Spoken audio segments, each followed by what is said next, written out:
Hey guys, it's Matt, and today we're going to be doing something a little bit experimental.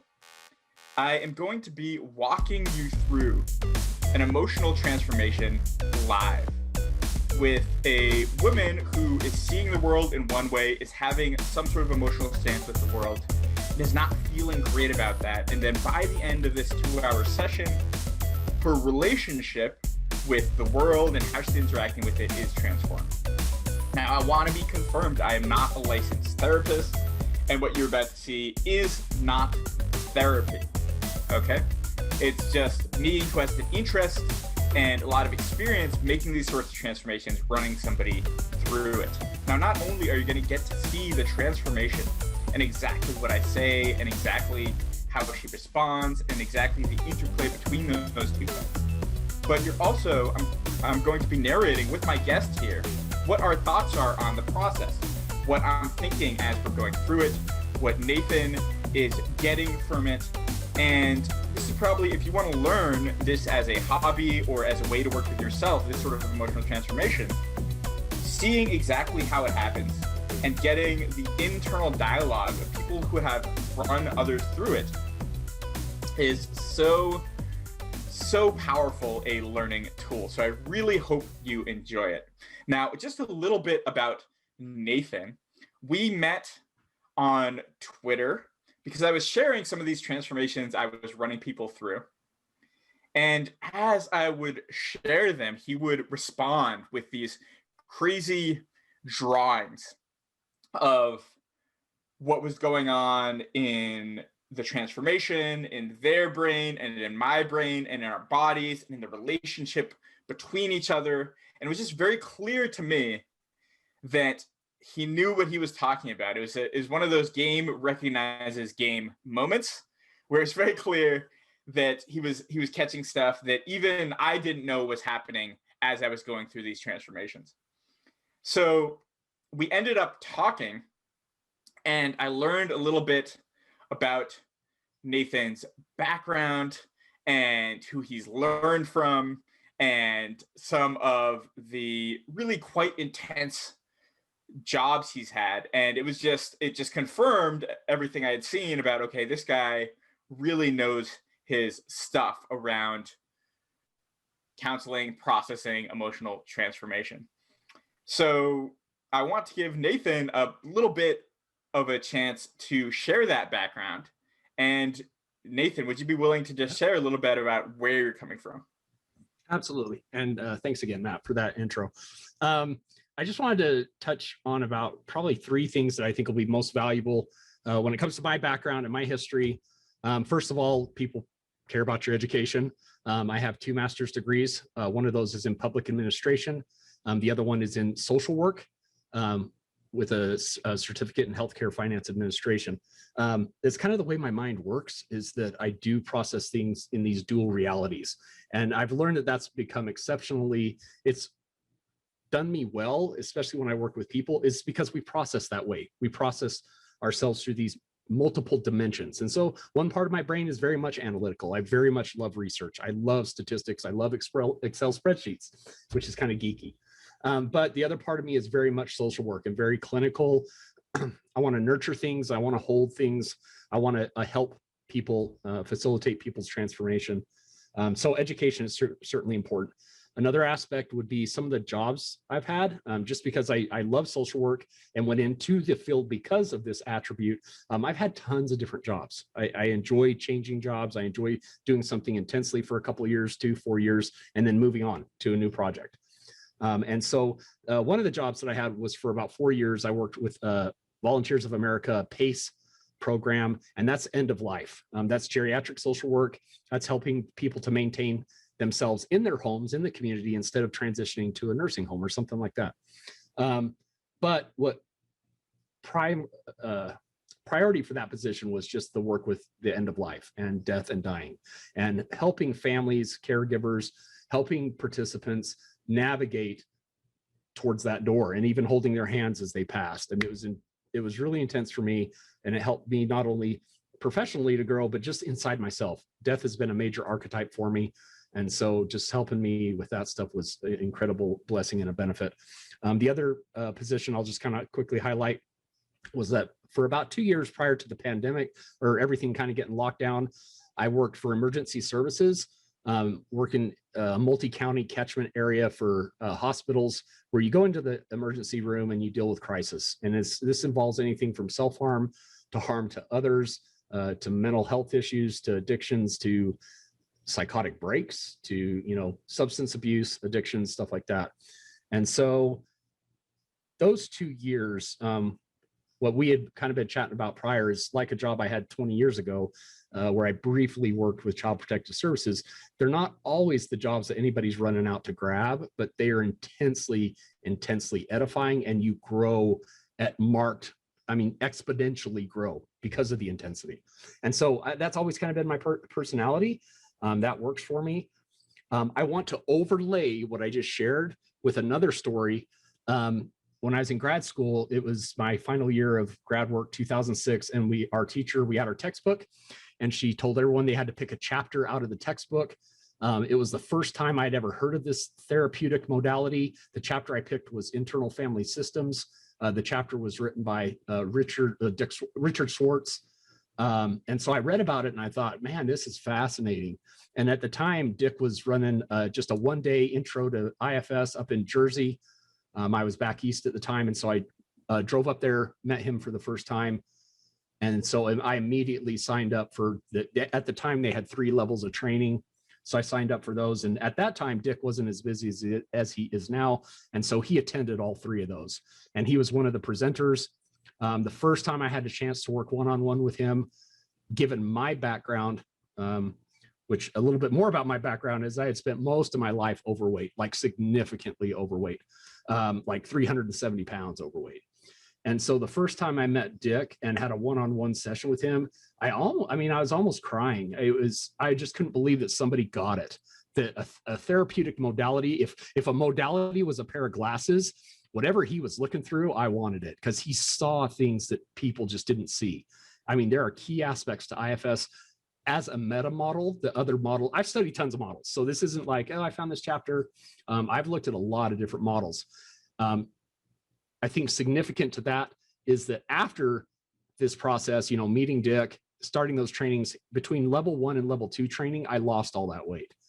There wasn't a surgery, there wasn't pills, there wasn't, I've told people, it is true, I probably switched one manager for another one because I started running a lot. A lot. Back in West Virginia, there's these beautiful trails. But anyway, so I lost all that weight. And then from there, it just deepened my capacity for path work. And we'll probably talk about this a little bit more in the video or something, but just, I realized that we transform in dimensions. And so I knew that I had physically transformed. Like I had taken my body that for most of my life was 370 pounds, and now I was 200. Now I was 190, 210, somewhere in there. But I knew that the transformation had to go deeper. I knew that I had to psychologically evolve. I knew that I had to spiritually evolve. And I'm going to be bluntly honest, it scared me. I was scared because of all the changes that took place in my life at that time. And the thought of it's like the hero's journey in Campbell, where you're standing at the doorway of the cave and you're scared to go in. Whatever's in there is beautiful, but you're scared. And so I kind of shut down a little bit with that. And so that transformation would continue over the years. I think that's probably enough of my intro and background. A couple of years ago, I was doing the emergency services, took a huge break out of life. Just everything between the pandemic, between work, between a lot of things that were going on. I am not perfect by any stretch. I took a kind of a break out of life because a lot of things piled up, and that's part of my bag too. I don't want to come across like, hey, this guy is all therapy, he knows it all. It comes out of a lot of things I've had to process in my life. And so I've definitely taken this pandemic time to go inside, spend some time in the cave, and hopefully come out a little bit of a better person on the other side. So Matt, that's a little bit about me. Yeah, thanks for sharing. And just to be clear, Nathan is also here not as a therapist or as a social worker, but just 2 guys having fun. We're not giving medical advice. We're not telling anybody what they should do. We're just giving our opinions on this video that we're about to watch. Yeah, and I'll just chime in on that as well, just to say exactly. I'm not here in any kind of clinical capacity. I'm not here to pull out my DSM-5, diagnose somebody, give them an ICD code. We are two buddies. We're just going to watch this, have some fun, doodle a little bit, and see what comes up. Yeah. And by the way, if anybody wants to see more of Nathan on this channel, if you want maybe an interview with him, if maybe you want to go through one of these with one of his transformations that he's run a clients through, just let me know in the comments, and we can definitely maybe talk about getting him on more. All right, so I'm going to go ahead and share my screen now. We're going to walk through this video, and if you want to stop at any time to say or react or whatever, and I'll stop it and we will have some thoughts. So a few days ago, I had a dream, which really felt like my inner child was screaming at me and was like, I need you to pay attention to me. I'm hurting, despite the fact that, like, consciously, I'm having a great time. I'm in a really good place in my life after a lot of work. I'm content. I am feeling at peace. And so it was a little jarring to have that kind of experience where I woke up sad, I woke up upset, and it wasn't me, it was, it was this inner child that I think I've been ignoring for a while. And then I had this dream last night, which was really exhausting, and I woke up similarly tired and sad. So I feel like it was that, and I'd written a letter to my inner child yesterday, kind of trying to, like, not ignore them and acknowledge that they're there, and I'm here for them and I want to listen. And so I feel like that's what happened, is that they were like, okay, if you're here to listen, I have some stuff to tell you. So that was kind of interesting, because I can't, the first dream that I had wasn't subtle at all. It was very clear. It was very like, I'm hurting and I'm sad and I want you to pay attention to me. The second dream was more confusing, and I just woke up really exhausted and feeling weird. And I was like, I don't really have the energy to, like, analyze this and, like, try to figure out what it is. But that's kind of what's been coming up for me in the last few days. If we can work with that, that's fine. If you want to work with something else, that's fine too. Yeah, all right. Okay, so a few thoughts I have here. So one of the things that I was really paying attention to when she was going through all of this is the ecology of practice that was already existing in her life. She already had language about inner child, shadow work. She had written a letter to her inner child. And typically, if this was like, the first session with a normal client, you would spend a lot of time on that ecology of practice before you even get into any of this stuff. This is sort of a one-off thing where it's like, hey, I'm doing these free sessions. I'll record them. We have 2 hours to make a transformation. So I didn't spend too much time on that, but I was taking a lot of note of that. And I'll try and bring that in. She knows about shadow work. She's written this thing. She's talked about her inner child. So we'll try to swing back to that later on. Any thoughts, Nathan, here? Yeah, absolutely. So there's a couple things. As soon as I sit down with somebody, I'm automatically trying to lens myself to their glasses. And so I want to, and I lens to their glasses by their language. And you're right. I absolutely immediately picked up on, the inner child work. I'm writing letters to my inner child. Obviously, she seems a little proficient with dreams or interpretation of dreams. Each of these to me is a part. And so you're right. Each of them are a trailhead. You can go 50 different directions. You don't need to at all, but you're right. You just want to take note of it, because the way I work is that I lens through their language, and then I'm walking with them through this mansion that they're building. It's like a metaphor. It's a metaphor of a mansion. So they're bringing me in the front door. They're bringing me into the closet room. They're bringing me into the living room. And I want to be aware by their language. What are they describing? You're right. Already she has a language for that. But that also says that, it's not only telling us what the house is, but it's also telling me what the house isn't. It's telling me, it's telling me what language she's not using. And there's a couple of things that come up immediately where she's like, it's almost like she has a recipe for spirituality, and it helps when it has the ingredients that she says that it should have. And so I'm just trying to tune into that. No judgment whatsoever. It truly, all parts are welcome. It doesn't bother me at all that, she has a very peaceful experience, but then she also has one, I'm sad, I'm upset, I'm tired. I feel exhausted. I don't want to analyze. So she already is naming a part that she has a part that feels that it needs to analyze things at times. And that becomes exhausting. And so it's just, again, just doodling, looking at some of these parts. Really good stuff. Yeah, I like that you point that out. She's talking about, she's talking about, I don't have the energy to do this, and there's a part that doesn't have the energy, but just as important is the assumption that you need to do this, right? Yes. Or this is something you should do. Yeah, yes. I mean, already, so that's a really good point. Yes, I mean, already she's telling you what her parts are, and already, because our sovereignty doesn't get tired. Yeah. Our sovereignty. Oh, that's interesting. Our sovereignty and our capacity for self-leadership doesn't have a tired aspect the way that our physical body does. And so instantly she's telling us, I'm not fully in, because one of the very first things I want to do is see how sovereign the individual is as they come into their session. Or are they blended? Are they blended with a part? Meaning, I'm talking as my part. I'm talking as my inner child. I really am this little cuddly, warm inner thing. And so, or am I sovereign, speaking about this part of me or this aspect of me? Yeah. Okay. Yeah, so I'm standing in the space of courage and compassion, as I witness and honor this inner child. And you can tell there's a little bit of blending there for her as she brings up, how confused and exhausted and stuff like that. But a lot of good stuff already. So let's see where we go with this. Go ahead. So the question I have is, are you comfortable sharing either of these dreams? I think I could share like a gist of the dream, like from whatever I do remember. I think from what I got from the dream, like the first dream was about abandonment by parents, and the second dream was disbelief, like people that I trust not believing me about something that went wrong in my life and not being supportive in a way that I needed them to, and that increasing a lot more anger in child me, being like, well, I thought I could trust you, and I clearly can't.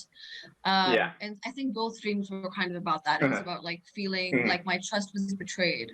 And that I could trust certain adults, but then I'm realizing that I actually can't, and I have to take care of myself and be completely fiercely independent because I can't trust anyone around me to do that for me. So I'm hearing that the dream you had last night, you're not comfortable sharing the content, but you're sort of comfortable sharing the feeling you got from it. Okay. So I'm gonna just try some stuff. So she's now giving an interpretation of the dream, where a moment ago she had said, "I don't know what's going on in it." So there's something there that I want to look at, explore, and I'm curious about. I'm good. I'm interested to see what she says. I'm gonna sort of, for some parts of this this sort of metaphor interpretation that we're about to do, I'm gonna have you do some of the role that I would normally do of interpretation. So if you would, I want you to imagine that you're back in that dream, and I want you to think of the most salient part or environment you were in of that dream. So now moving into sort of the first stage of my transformation process, which is experiencing. And I really want to get her really blended with that part, is what I like to do. And you can work from outside or within a part. I tend to like to work from within. And so I'm having her imagine herself back in that dream, describe it to me, and that does the work of both activating this schema for her, how she was feeling within the dream, and it's going to give me some information so that I can help guide or hold some of that, some extra metacognition for her. Exactly.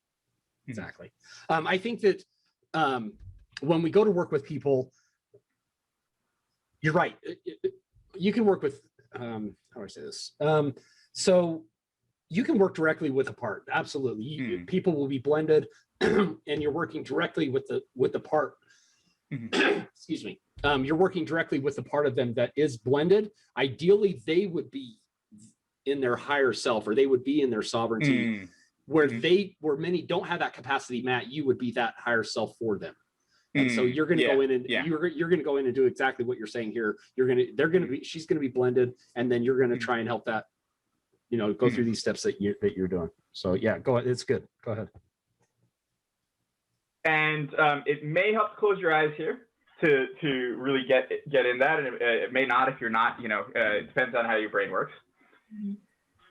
And I want you to imagine that you're back there. You're back in that environment, and you just gotta let your brain fill in the details here as I ask you these questions, okay?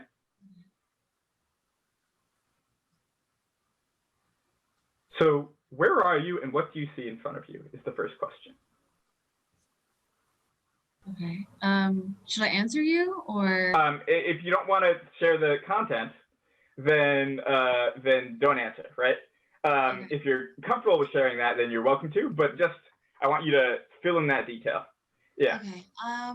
It's kind of like this opening inside this house. It's like a cupboard, and it opens up directly into the outside. And there's this I don't know how to explain it because it's not really a thing that I've ever seen in real life, but it opens up into this kind of place where you could lie down, and there's clothes on the side. There's like a hanger on both sides, and there's clothes on both sides, and it opens up into the open. So there's sunlight all around it, and you could just kind of lie down there and just kind of relax. And that's what it opens up. Wait, so just to be clear, the cupboard you can lie down in, or the place that's in front of you? You open the cupboard, and it opens up into a place that you can lie down in. I see. Got it. And you are in the place you can lie down, standing up. Yeah.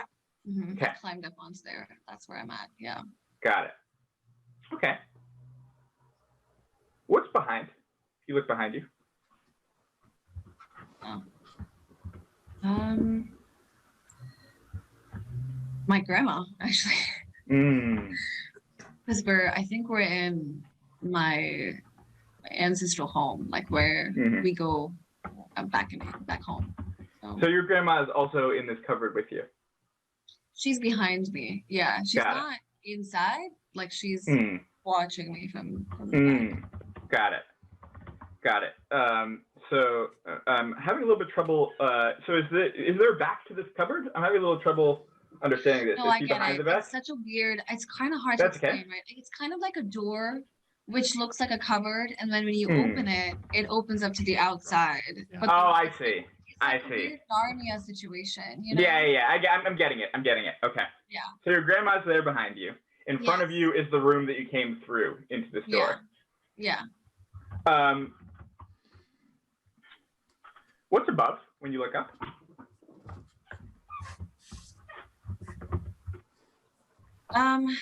Just like arch. It's made of like a dark wood, and it opens up in the back with like these windows. And there's like grass and stuff. If I lie down, there's like an archway, and then behind me there's these windows that open up, and there's a garden. That's what's going on. And when you look down, what's below? Just like really colorful mattress that I'm on. It's like a very very Indian aesthetic bedsheet thing that I'm on.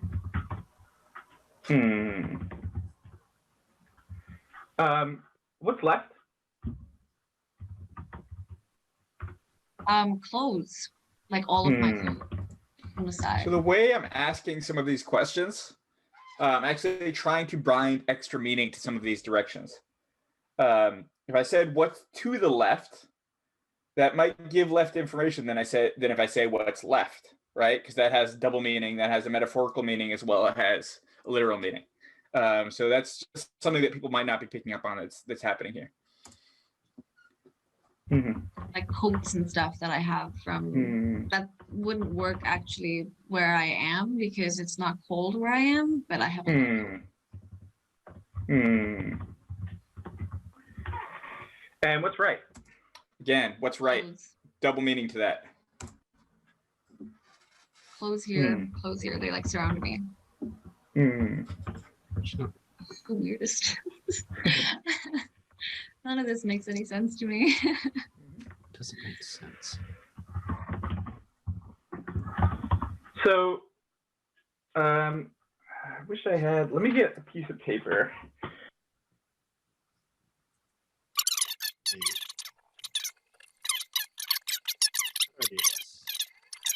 Do you have something you wanted to say here? Yeah, go ahead. Yeah, perfect. So there's a couple of really good things, and then just something I just wanted to add to it is, so you're immediately when you're going in and working with a client, you're dimensionally tracking them. You want to find out where their anchors are along more than one dimension, and you're already starting to do that.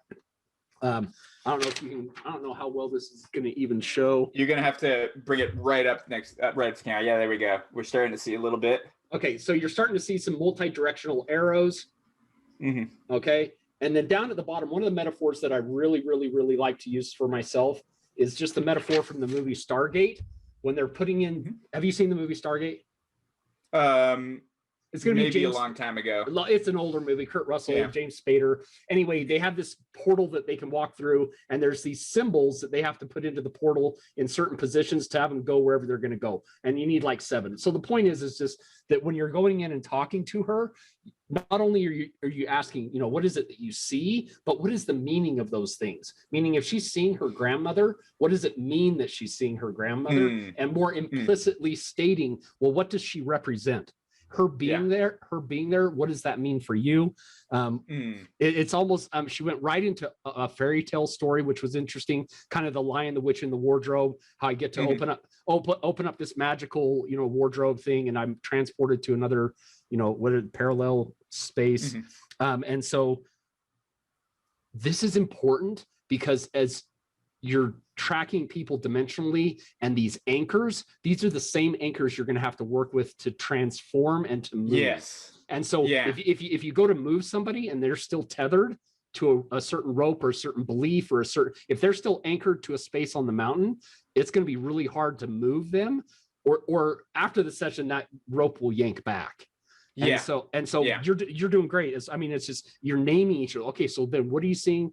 What's right? What's to the right? What's, what is it? Because it's almost like pulling a weed from the ground. You want to move your shovel back a little bit so you get the whole root system. And so you're right. As many roots as we can get, we want to get. She's already bringing in a grandmother, which is interesting because that may mean some ancestral beliefs. Or, she even names it as an ancestral home. Yeah. Yeah, exactly. So, what does that mean for her? Really good stuff. Really good stuff. Yeah. And so, you're exactly right. So in my process, in the way I go through this, we start with experiencing, and then we go into introspection. Yes. And so what we started with here is what was presenting in your dream. And we've just really I'm not really asking her about the dream. I'm asking her about one single slice of the dream. And that's what we're going to work with. Good. And that's not the only way to work with dreams. There's lots of ways to work with dreams. We're going with a modality called metaphors of movement here, where we're taking a particular slice and her situation in that slice. And then you'll see we're going to get into a little bit of introspection here, which is just trying to understand what are the meanings of these different things, right? And the way that we do that is just with idioms, right? Gotcha. Right? We all know that about our ancestors, and we all know about sunlight, and these things are things that are in language, they're in consciousness. And so I'm going to throw some things out and see what resonates with her. Now, as I'm doing that, go ahead. Oh, I was going to say, I feel the same exact way. I think something that jumped out at me is when right at the end before we stopped, she made the comment, none of this makes sense. Yeah. And she kind of said it off the cuff. And I was kind of like, so what would make sense for you? What senses are we talking about? Are we talking about touch, taste, smell, hear, that kind of thing? And so, because I need not only do I need to recognize the anchor, but I need her to be anchored and to feel the anchor. And so I want to know that, I mean, it needs to make some, well, actually it doesn't, it's not that it does make sense somewhere, somehow. Right. And yeah. so do I need to shift my dimension and either, you know, is it a physicality thing for her, or is her making sense of it going to be more intuitive? Is it going to be more archetypal? Is it going to be, you know, what language is going to fit so that she can look at me and say, you know what, this really makes sense. Yeah, so I really like that, picking up on the use of the word sense and saying, okay, what senses can we bring in to make sense of the situation? Yeah, whatever language is, I mean, they let them tell you. Let them tell you the recipe. Okay, so if we were making a batch of cookies and those cookies were called make sense, what ingredients do I need to understand so that at the end, when I take a bite, oh, okay, now I know what making sense tastes like to her. So, yeah. All right, so I'm not the best artist, but here's the bedroom. Here's your clothes hanging. Oh wait, you can't see that at all. I can see it. Oh, that's good. Yeah. All right. Okay. So there's you. There's clothes hanging. There's the archway. There's the bedroom. There's the windows. There's your grandmother standing behind you, and here's trees. So that's what I'm imagining is happening.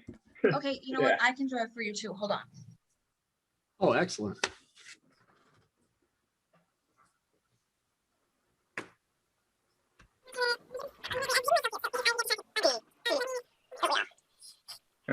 Okay, nice. Yeah. Okay, so can you see Yeah. what I've drawn? Okay. So that's me.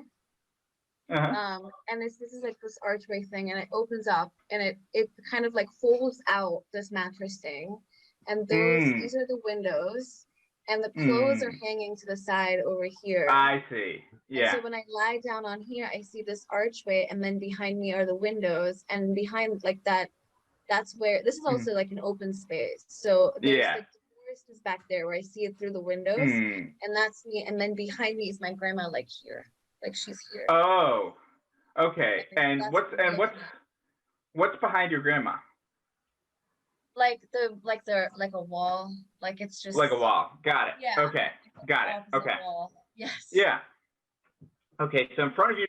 So there was some assumptions I was making there that that I made up a bedroom because he had mentioned like the line of the wardrobe. There was no bedroom, right? There's a bunch of assumptions there, and this happens a lot. And at every point, I want to be checking: am I understanding what the person is telling me before we move forward? So I'm not talking to a ghost, and they're talking to the ghost of me, right? Correct. I find that the longer I've done this work, the really truly the less I talk. It's just it needs to come out of their mouth in their way, in their language, or I'm truly not going to get it. And I think you're absolutely spot on just about how, you know, you do need to listen, use open-ended questions, and get them to, to completely imagine and visualize the room for you. Because if not, I'll jump to a conclusion, and that's very, very costly. So, metaphorically, well, it's both, but for sure, metaphorically. Grandma's not in the forest. Your grandma is on the other side. Yeah, it's like literally Got it. right behind me. Okay. Yeah. Okay. And below you is this Indian tapestry. Right. Like that's what the mattress is. Yeah. And is that's your it feels sort of traditional to your culture? Yeah. Okay. That's what I was born. Great. Yeah. Okay. So all right. So a lot of times when we have these metaphors, like dreams, like the metaphors we use, they're grounded in the metaphors we use in everyday language. They're grounded in the idioms we choose to use, in that sort of thing. Now, one of the things that I can't do is I don't know the Hindi idioms. And so there might be some here that you can add that make sense to you that we don't have in English. But so this is something that comes up a lot. I'm sure it comes up a lot with you too. Yeah. Sometimes people have been trained to use their native language or to use the their secondary language when working with somebody else. And it's really important that they be able to slip back into their native language when they're dealing with deeply emotional things, because oftentimes they're doing a translation process of this deeply emotionally resonant thing to some other thing in the other language. Yes. And there can be something lost there. So I want to give her permission to slip back into her native language if that's going to be the most useful for her. And that's absolutely powerful. And I think it's important too that we do the same thing as therapists. It's one of those nuances that you learn down the road, is that for a long time I had a therapist part that came out that needed to that had a certain regimen, that had a certain bulleted point worksheet that needed to, and so once I started to notice that, because it came with a language. And then people will be like, I don't understand what you're saying. Why, in my mind, I'm like, this is coming straight out of the DSM-5. But you're right. We have to give ourselves permission, not only for our clients, but also for ourselves to say, I might be coming in and out. I need this part of me because I am a clinician and I'll use that part, but it's not the only part of me. And when I need to be soulful, or I need to be close, or, that kind of a thing, I'm giving myself permission to articulate or to say that. And you're absolutely right. We have to come from the client's language, native. And oftentimes, by the way, the client's language is not the words they're using. You'll see the way that my facial expressions and stuff are very similar to her facial expressions in this way, because that's the way that she's communicating a certain thing, right? And I'm trying to sort of match that and match her way of communicating throughout. Sometimes, other times, I may be trying to deliberately unmatch the communication for a particular reason, but those are few and far between when I'm trying to deliberately break understanding. Absolutely. Let's say it's absolutely important what you're saying, because number one, every dimension has a language. So your body has a language, your mind has a language, your soul has a language, your spirituality has a language. And it's important that nothing gets, well, you're not going to ever be perfect, but I'm just saying nothing gets lost in translation, because if you get to the end of this transformation process and one of your dimensions isn't in alignment, whether it's still anchored or your body isn't where your mind isn't where your spirit is, then that's a breakdown, and that's a cause for someone to relapse or to go back to a previously held behavior, because while they felt it and while they thought it, their body didn't know how to behave it. And so and we will spend a significant amount of time later trying to anchor these different dimensions. I know you will. It's just affirming what you're saying is, their language is super important. Let's look at what's going on, and I'll throw some stuff out there, and you can tell me if you feel this resonates with you, right? So behind you is your grandmother, and behind that is a wall. And in front of you is sort of this open place where you can explore and go. Yeah. And so there's this thing here of like, it feels like you're sort of aware of your past, but you don't feel like there's anything there for you. You don't feel like there's anywhere to go there, right? Yeah. But when you look down, you're standing on it, so you still feel grounded by it. And you have to sort of leave it to go forward into this forest.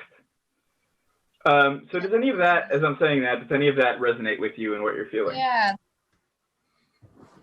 Yeah, go ahead. Hey, I just wanted to throw in, that was really, really good line of questionings that you had with her. And it brings time into the conversation, and time is super important, meaning addressing both her future and her past, but where are you right now? Because oftentimes when you're working with a part, they won't tell you it's 2021.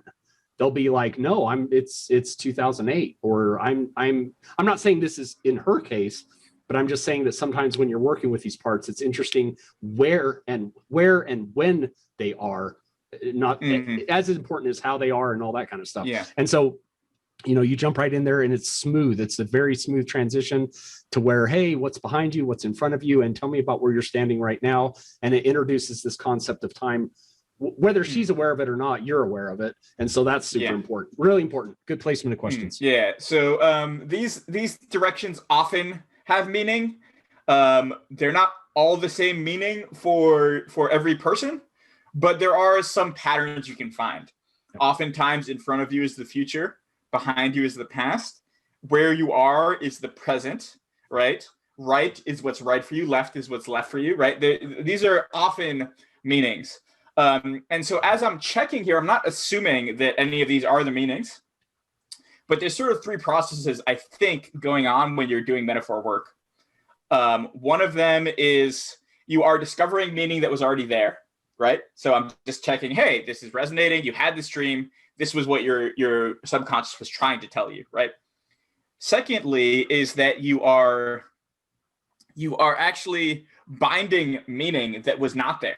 You're finding more meaning than was originally created. And then as soon as that meaning gets bound, right, then suddenly this metaphor is more meaningful than it originally was.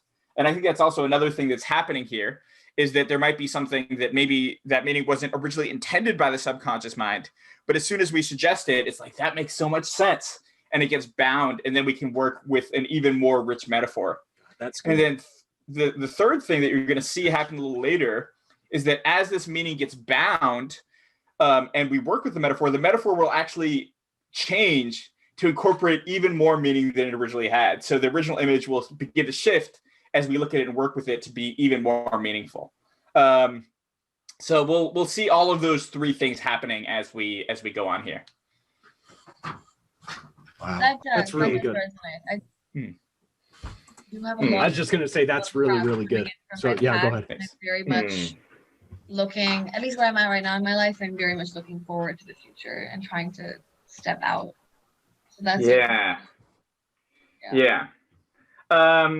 Let's see here. That's really yeah. So there's a few other things here that you haven't quite stepped through into your future yet. You haven't quite stepped through into all the possibilities. Yeah. And there's something about the clothes. I'm trying to think of idioms related to clothes, to wearing things. Nothing's coming up for me. So later, when I looked at this, and this often happens when I'm doing metaphor work, is I found a really powerful, interesting metaphor or interpretation that didn't come up to me at the time. And so often I'll send those to clients later and be like, hey, does this hit for you? Does this work for you? And what came up for me was that, hey, there's these really warm winter clothes that there might be a lot of warmth surrounding you. And yet it's already warm outside, right? You might surround yourself with this warmth and want to stay with it because it protects you. But maybe it's really not what's needed right now, given the season, right? So that was something that came up to me later. And I go, there's a different interpretation I offer here. But this is something that came up to me later. But there's something interesting there, where you're sort of surrounded by things. Maybe that's what's left for you is things. Like, in order to move forward, you have to leave these things behind. I don't know, again, if that resonates with you, because again, we're sort of looking for different idioms for what's happening here. And when you look left and look right, what you have is clothes. Maybe that's what's left for you. Maybe that's what's right for you. Maybe not. Does any of that resonate with you? Yeah, I am a hoarder of things and memories. I really like holding on to, I have notes that my friends wrote me that they don't, like, they're not particularly affectionate or anything. They're just like tiny things that they might have written me in class or something. And I have all of that kept, like, I keep everything that anyone's ever given me, no matter how tiny or small or whatever. It's hard for me to let go of things. I don't like letting go of things, but the only way that I have been able to let go of things is because I've moved a lot in my life, and so every time I've had to move, there's no way I can carry all of it, so I have to prune my things down, and it's always like the most gut-wrenching process for me. I hate doing it because I almost feel like I'm letting my things down and abandoning my things. I'm like, I'm so sorry, but I can't take you with me. But Yeah. I'm letting go of things. That's very true. Yeah. Yeah. I'm a hoarder. So another interesting thing here is the mattress that's below you. Yeah. It'd be so easy just to lay down here. And when you lay down, you can see all the things ahead of you and dream about them without ever having to go in and actually step through that archway, right? Because there's windows there. Yeah. And you get to stay with your things if you do that. Yeah. And that's not bad or good, but that it sounds like that's an option here. And it would be very comfortable to do so. Does that feel true or real to you? Yeah. It would be very comfortable to do. It's kind of what I'm doing right now, actually. Is I'm kind of in this liminal space where it's like not entirely in my control, but also some of it is in my control, and I'm not fully doing the things that are in my control. I did some of them, like I climbed onto the mattress, but then I didn't do the other things, like actually step out and go outside and just kind of be there. That's so true. Yeah, that does resonate for me. I am kind of just like, I'm very comfortable where I'm at right now. I'm very content. I'm like, I get to dream about this and also get to be where I'm at right now, which is very comfortable and like kind of in the past. Very true. Yes. Do any other idioms or Hindi things come up, Hindi phrases come up that sort of match with this, explain this, or anything else when you think about this in the idea of idioms or the idea of what if I think about like the literal words that I could use to describe this? Is there anything that comes up for you? I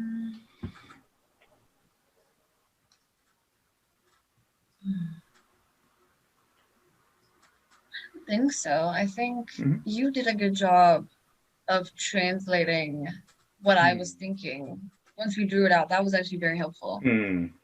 Because I wasn't thinking that, but that's so true. Because I think the whole time I was frustrated because a part of me was like, why don't you just leave if you're this frustrated? Why are you closing the door each time? Because I opened that door a lot in the dream and looked outside and like went through my clothes and like took things, but I didn't leave ever. And I don't know why. And I think I was getting irritated because I wasn't leaving. And then the last time I was going through my things and my grandma was looking at me and I was like, you're not stopping me. You're not even saying anything. You're not mad at me, which like, thank you for not being mad, but why don't I just leave? I could just choose to not have to deal with this and just fuck off. And then I didn't. And I didn't know why. So that's the only thing that comes up for me is that it was like, there was a clear path to just get out. It was open, and I just So what has been your strategy to deal with this issue in your life? How have you been dealing with it or handling it so far? With the issue of like not like with like leaving situations that I don't enjoy being in, or this whole situation you think about where you have this thing behind you and your past is grounding you and there's things here and it feels very comfortable and there's a place in front of you. How do you normally deal with it? Like, so speaking of, you were talking about these different dimensions, right? Yeah. And so we've now covered the metaphorical dimension. Okay. And we've also covered the abstract dimension of what does this metaphor mean, but we haven't really covered the literal dimension of like, okay, what does this actually mean in your life? How does this show up for you? And that's what we're trying to get to now. And I think a lot of that is being teased out as you're talking about the other dimensions, because she's even talking about how she feels like she has an issue around hoarding and just holding on to things. She's very indecisive. Like she doesn't want to make a decision right or left, forward or back, because while that's extremely irritating, it's also very comfortable and she's very content being. And so I'm wondering, exactly like you, I'm wondering about the physicality of this mental space. Like, does she feel grounded in her life? Because she feels like she's really in the air around stuff, that her feet aren't firmly planted on something, because that would require decision and choice and direction. and in her life. It was interesting. She brought up twice now. She's brought up abandonment. She brought it up at the beginning, and then she brought it up personally inside herself. She feels like, I just can't abandon certain things. And so the abandonment is clearly a thread for her. And it also, I think it came up initially around a dream that she didn't really want to go into, but and maybe I'm off on that. But the point is ultimately everything is about us. It's about, our path work. And so she's brought up the abandonment twice. And so what is it about the abandonment, and what's the relationship between that and the holding on and the hoarding? And how does that contribute to where she's standing at now, where she's standing, which is not really feet planted on the ground. And so, I'm fascinated. You're a lot of really good questions on your part, and her just kind of teasing through things. Yeah. She's offering up. Go ahead. I was just going to say, she's offering up a lot. It's good stuff. A lot of good stuff. Yeah, I like that you picked up on the abandonment. I think that was not something I necessarily picked up on as a good thread to pull. I like that you picked up on that. A lot of times it's if you're going through and trying to do this work on your own or with somebody else, it's those offhand comments that you don't put attention to that really have a lot of gold in them. Correct. Especially as at the beginning of this, she basically came out and said, you know what, there's tons of stuff going on, but I'm just not going to be able to talk about a lot of it, or I'm not going to be able to share a lot of it open. And so that's a sure signal that she's going to be dropping little gold nuggets through the conversation. It means that I'm dying for you to honor and witness me. I'm just not going to do it overtly, or, I'm not going to spell it out. And so these little sentences matter. And so you're absolutely right. In hindsight, especially when I get the chance to go back and look at my own stuff, I'm like, wow, I didn't see that. And it was right in front of me. What's your normal literal, what do you do? Do you try and forget about it?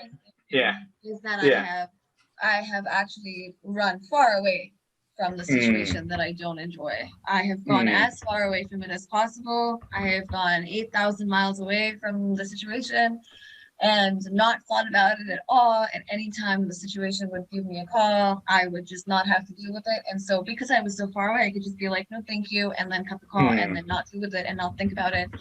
But then the way that my life worked out in the last year is that I had to deal with it after 5 years of not dealing with it entirely. Because I could deal with it from far away. Yeah. It's easy to deal with it from far away because you're not physically present, so you're not as triggered by everything. Right. Just a quick thing, you'll notice it happens a lot when you talk to people. It's something to watch out for. When you switch from I to you language, wanting to distance yourself, that's always a good thing to be aware of.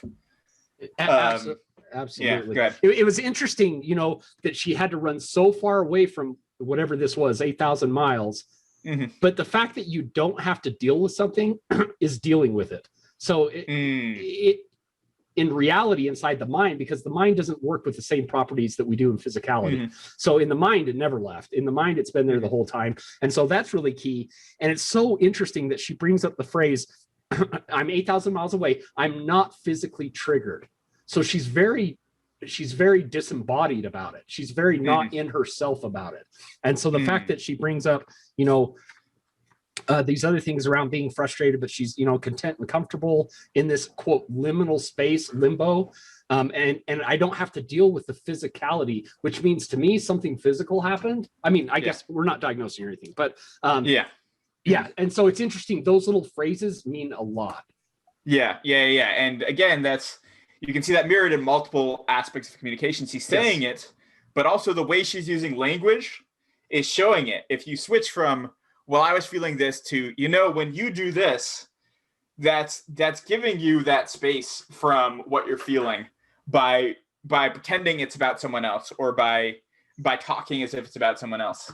Well, and it's so important, just what you're saying. I mean, you want to really pick up the degrees to which people displace themselves when they the language, like you're saying, when going from I to you, I'm displacing myself onto you, I'm displacing myself onto a dream, I'm displacing myself onto a relationship. And so you really want to catch that, because that's showing comfort level.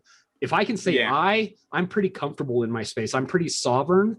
If I have to go through 3 or 4 layers friends and dreams and this one party last year, then I'm displacing myself. And you picking up on that is really good. And it's really important, by the way, Nathan and I, when we go through this, we can see a lot of stuff.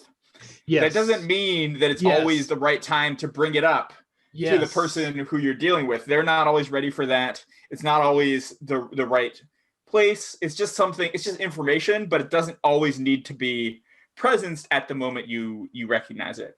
And I'm glad that you just said that there, because I mean, right now, if I was sitting there right in front of her, my only responsibility is just to honor and witness this process and to let her share her. I don't need to judge it. I don't need to DSM-5 it. I don't need to call out. And so you're right. A lot of times it's actively passive. It's a paradox, but I mean, you're actively engaged in just witnessing and being with her beauty and what's inside of her. And so you're right. Not everything that we're talking about right now is like, oh, well, I should have said this, drop this here. It just doesn't, our spirit, who we are doesn't operate that way, but it's sure as heck fun. And it teaches us a lot so that when we're there, I mean, when you're there again, it does matter. I mean, your capacity to hold that container matters. So. But I had to come back into the midst of it all. And I'm kind of in this weird space where I'm not fully entirely in not like dealing, but like I am dealing with it, but I can deal with it from like a distance. I'm in the same space as the problem, but I have a boundary that I've created for myself that keeps me safe from it.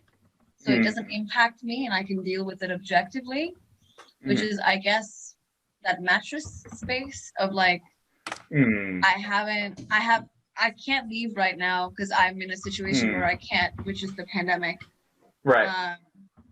And so I'm kind of comfortably sitting on the mattress, just like, this is my space and we can do this in my space where I've created, which keeps me safe. Because I can't leave right now. So just a quick thing to point out here is you'll notice that the metaphor has changed. That's that third process we've seen. We've seen all three of these processes in the metaphor. Before she was standing, now she's seated on the mattress. Now that there's more meaning in the metaphor has changed to accommodate that meaning. Nice. For whatever reason. And like usually I just go far away. And this time I can't go far away. And so I've created this little nook for myself where I get to be safe and deal with it still because I don't have a choice. I kind of have to. Okay. That's where I'm at. Yeah. Yeah. Okay. So let's say that you're walking along this strange road, okay? Okay. And so now I'm going to give her a chance to unblend from the part and view a little bit more of an objective point of view, and just notice how this looks from an outside perspective. And suddenly, you see a woman there, and she's underneath this archway, and on the sides of her are these clothes, and behind her is her grandmother and a wall. And maybe behind her is something that she doesn't quite want to deal with. In front of her is this forest. Below her is this mattress. So I slipped in also a little bit more meaning here. Okay. The thing she didn't want to deal with was not originally in the metaphor, but I slipped it in because it came up in terms of how she was seeing it, and hopefully it will get reincorporated into this metaphor as we move forward. And again, behind her is perhaps a situation that she doesn't want to quite deal with. That's there with her grandmother. And so you yell over to her and you say, "Hey, just sit down on the mattress and everything will be okay." Yeah. Does that sound like a good strategy? The answer could be yes. The answer could be no. No, it doesn't seem like a good strategy. No. It just seems like the obvious thing is to just go through regardless of whatever is in front. Because the thing that I'm imagining is the issue that she doesn't want to deal with. I just imagine like a monster because it's easiest to just imagine like this big scary thing. And I'm like, well, if it's right behind you, just take your grandma and just go. And right. sit there. Yeah. Yeah. Yeah. So So, a lot of self-judgment here from her. And this line of questioning can often lead to self-judgment. Even though I try to be very non-judgmental, the answer could be yes, the answer could be no, whatever, right? The answer could be I don't really know. But it often can lead to self-judgment. And just holding that, right? Not judging the self-judgment, but just holding that and recognizing and wanting to more explore this with curiosity than be like, all right, so let's go out the door because you said that's the thing you should do. Is I think very key. So we're moving on now, right? We, in terms of my process, the way I go through this, we started out with experiencing, which was figuring out the metaphor and being inside it. Then we went to introspection, which in this case was finding the meanings of the metaphor. And now we're going into questioning, which is exploring with curiosity. How can I relate to this metaphor, or is this the right metaphor? And that's what we're gonna move into now, is that questioning mode of like, am I viewing this the right way? Am I reacting to this the right way? Are there more skillful, more fully embodied ways to react to this that incorporate my full wisdom? It's a very big. Any thoughts or comments or? No. That's really, really good. Big, a lot of steps. Yeah. And what we find is that sometimes we can get a good perspective by just taking one step. So I want you to imagine that you're in this place. You're sitting down on the mattress like you normally do. Behind you is maybe your grandmother, and if it makes sense to have the monster there, if that feels right, that feels correct, then you can imagine that there as well. The clothes are there, and let me know when you feel fully in that place. Okay. Okay. Okay. So we're going to try a few different things here. Great. Notice how you feel. Notice how you're relating to this situation. And the first thing I want you to try is just standing up. You're sitting down on the mattress, just standing up. Okay. Notice, okay, how does that feel? Has that changed your relationship to the situation? Does that feel any different? It's a little bit hard to stand up because the ceiling is a lot closer than I thought it was. So I'm actually kind of bent. Yeah, you're kind of hunched over a little bit. Yeah. It's a lot closer than I would have imagined. I can kind of only sit on this thing. Okay. So once again, the metaphor is changing to incorporate more meaning here. And when that happens, we want to take a little step back from the questioning to go back to the interpretation and be like, okay, what new meaning have we discovered as the metaphor has changed? That's okay. Yeah. Yeah. Okay. So you're sort of, right now, you're almost crouched down.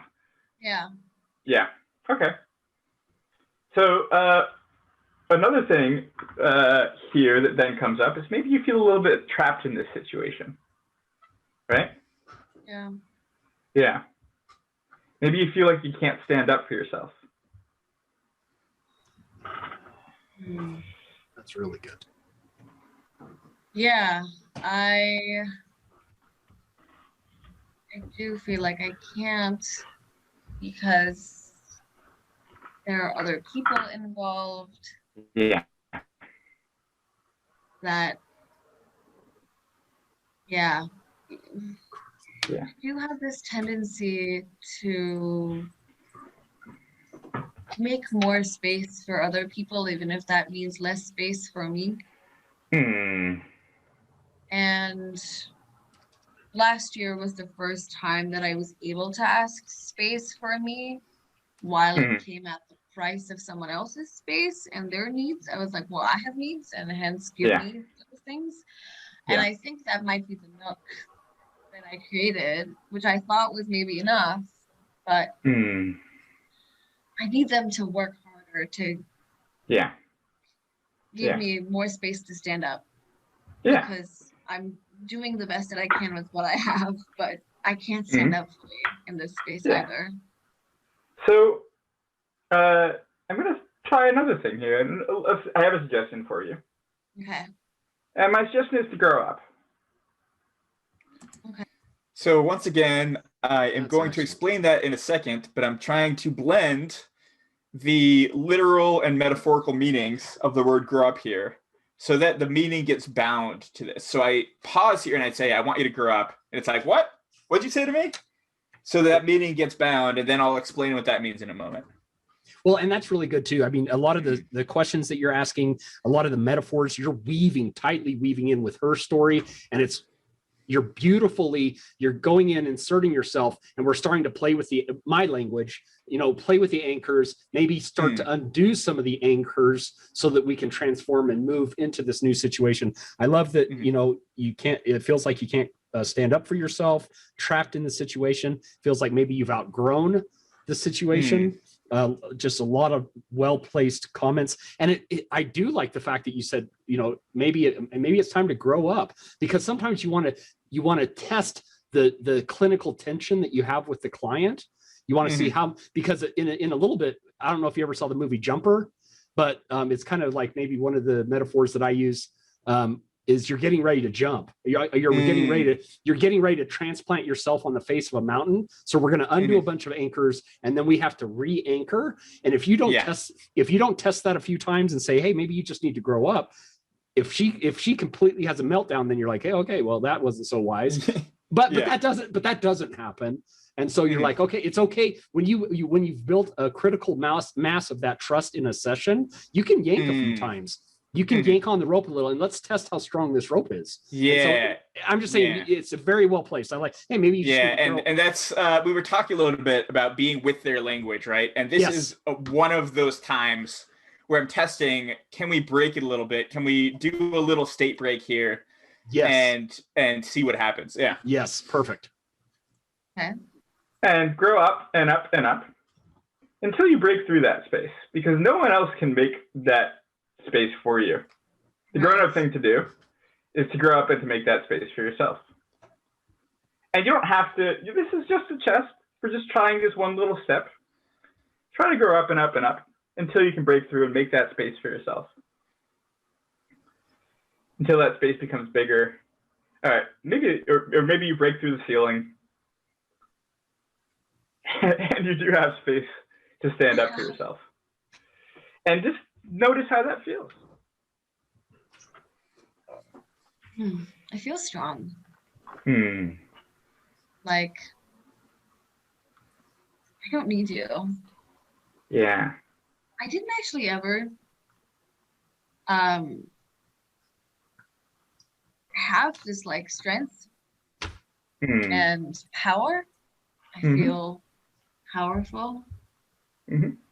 And like, so like in this situation, I've broken the ceiling, right? So like I'm in this dusty like area I've just broken wood, and I'm like, in the ceiling, and I'm coughing, but I'm also like, fuck yeah, like this is so annoying. Like I can finally stand up, and I've been like kneeling and crouching this whole time. It's been really annoying. I don't care if it's dusty.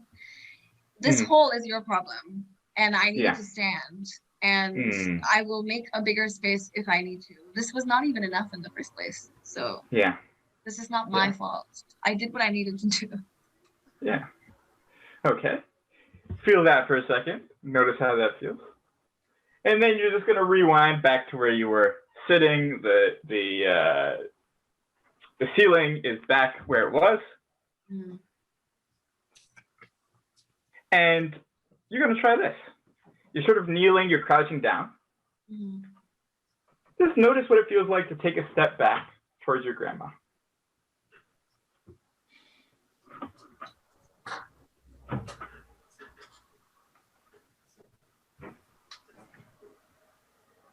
I feel fear. I don't want to. What would happen if you did? Dark back there. When I open the door, it's really sunny and light, and I'm annoyed. That's why I opened the door. But I feel like if I step back, I love my grandma, but if I step back, I feel kind of suffocated. Mm. I can't breathe. But when I was out there, I felt like I could breathe. Yeah. Okay. Going back to where you were in the center of the room. Mm-hmm.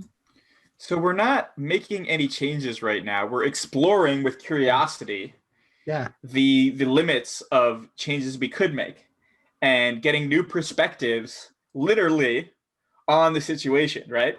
Yep. And when we do decide to make a change, all of these new perspectives are going to be able to be integrated into whatever change, if any change, she eventually decides to make. Excellent. What would it be like, again, from this low place, from where you're couching, to just take a single step forward?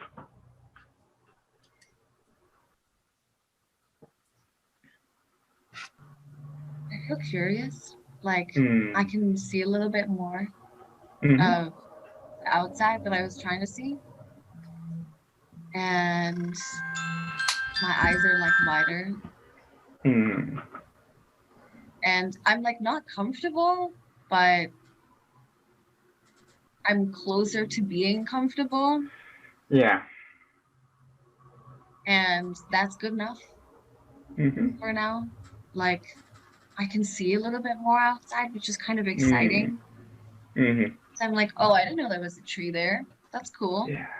It's like greener out there than I thought it was. And like the sky is bluer than I thought it was. That's kind of nice. Okay. Rewinding back to where you were. And I want to just give you a choice here, a real choice. You have the option to step back. You have the option to step forward, and you have the option to grow up.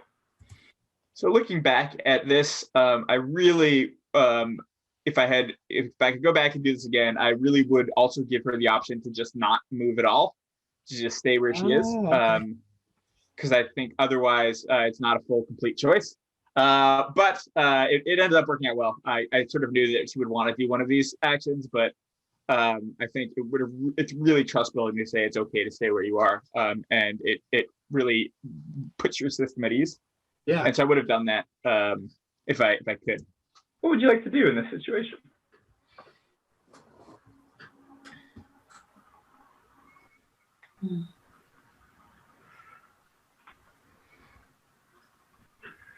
Kind of like stepping forward. I mean, it felt really great to kind of break through, but I also ended up just in a place that was dusty and I felt powerful, which was nice. Yep. I just made a mess regardless. Yeah. I didn't really end up where I wanted to end up, but when I took a step forward, I wasn't as comfortable and I was still a little bit scared, but like fear and excitement are the same feeling in your body. And I feel like I was like, there's like more there. And I like curiosity more than I like feeling powerful. Yeah.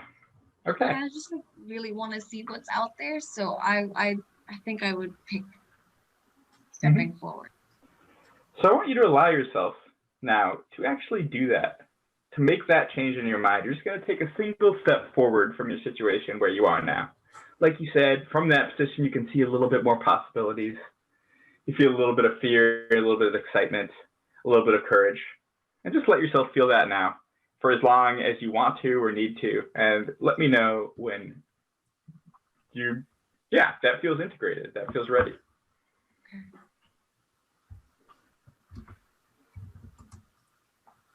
So there's a lot of work that's happened before this. Yeah. Around binding meaning, around testing out different directions, around becoming familiar with what's happening, around understanding the situation, around looking at the situation from the outside and seeing if it's the right way to react to it. If we had just jumped to this at the beginning, okay, take a step forward, because it's obvious that that's what you should do when she originally said it. Yeah. Then there wouldn't be any internal shift, right? Correct. But because we've activated and accepted where she is and really understood it and understood why it is the way it is and started to question it while still accepting completely where she is, there can be a real reconsolidation moment that happens here when she actually decides to change her perspective. Nice. I think I saw on that. Yeah, one of the things I saw just a little bit different. I mean, obviously our mind doesn't have the boundaries that our body does. It has different ones. But my point is any of the choices could have been right, and she could have picked all of them if she wanted. Yeah, in the sense that when she said, she started getting really big and she busted through, and she was almost in this attic space, and it was really dusty, and she was coughing. I almost saw her clearing her voice and clearing, her speech, and coughing out, letting out this big cough of old dusty crap. And then she says, I really found my voice. I found my strength. I found my power. And so, there is going to be that space, because it's interesting that she goes back to, no, I want to step forward, which initially I haven't seen the rest of the video. So initially it sounds a lot like her liminal space, where curiosity isn't really, it's not necessarily directional. You can just be curious about a lot of things. And for someone, and she said earlier just how she had a tendency to hold on to things. You're going to pick curiosity over, oh, I just made a mess in the attic, because things are messy at first. Nothing is exactly the way that we want it to at first. But I find her metaphors, and you're asking questions, I mean, they're very insightful, and they actually, she's sharing a lot, and giving us a lot of access to what's inside. I think that's a really good point here. And that's something I think I'm going to incorporate now that you've mentioned it, is that you don't have to just take one direction, right? Correct. You have 360 degrees in every direction that you can go. It's possible to both grow up and take a step forward in this instance. There's nothing stopping both of those in the metaphor from happening. Yep. So I really like I really like that idea of, you don't just have to choose one direction, and I think that would have been really, really good to bring in here.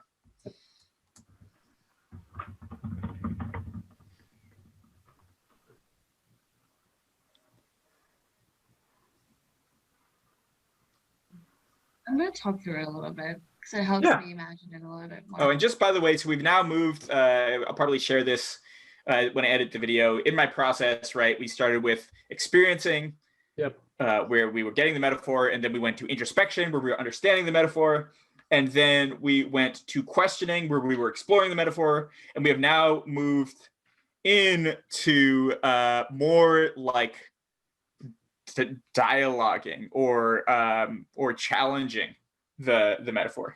Okay. Yeah. So when I was a step backward, obviously this physically makes sense. When you step forward towards something, it looks bigger. And now it looks bigger, and there's more. And I can fill in those spaces with stuff that I didn't see before. And I'm I want to take more steps and peek my head out. Kind of excited to feel the sun on my face. I'm a whore for the sun. I love sunlight. It's just so bright, and it's really nice. I like how bright it is. It's so dark behind me, I don't even want to think about it. Yeah.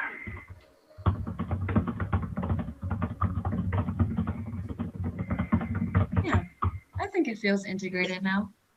Okay. So, feeling that, you've now taken this single step. It feels nice, it feels sunny, it feels bright.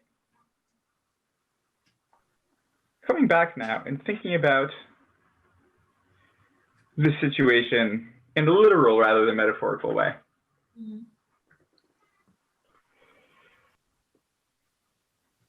Maybe noticing if any memories come up related to this schema you have, this situation, where you were acting like you were in this space, sitting down, not moving. Is any sort of memories or ideas, beliefs coming up related to that? I did a lot of sitting down in one spot and not moving when I was a kid. Because we were very spiritual. We're a spiritual family, and we went to this thing. It wasn't like religious; it was like spiritual, kind of cultish, but not really. Open to all religions, etc., etc. And they had like a child care section, and it kind of started because of me, because my mom refused to not take her child with her. So they were like, maybe we should have a spot for kids to be able to sit while the parents are, going through this like lecture. Yeah. And so there was so I just want to pause you and just clarify here, because this could be great, but I do want to clarify the question I was asking, which was that feeling that you get from sitting, that sort of emotional state when you were just sitting. You felt a little trapped. You felt like you couldn't stand up for yourself. You were sort of bolstered by your history. For memories that had that feeling associated with it. Now, if this is a memory, this memory from your child's care where you were forced to sit had that same feeling, then we can continue to go here. But if you just remembered it because it was sort of the same image as the metaphor, that's sort of a different direction than we want to go here. So I just want to double check that this memory sort of is something that felt the same as you were sitting there in in this metaphorical place. I'm gonna double check with me too. Okay.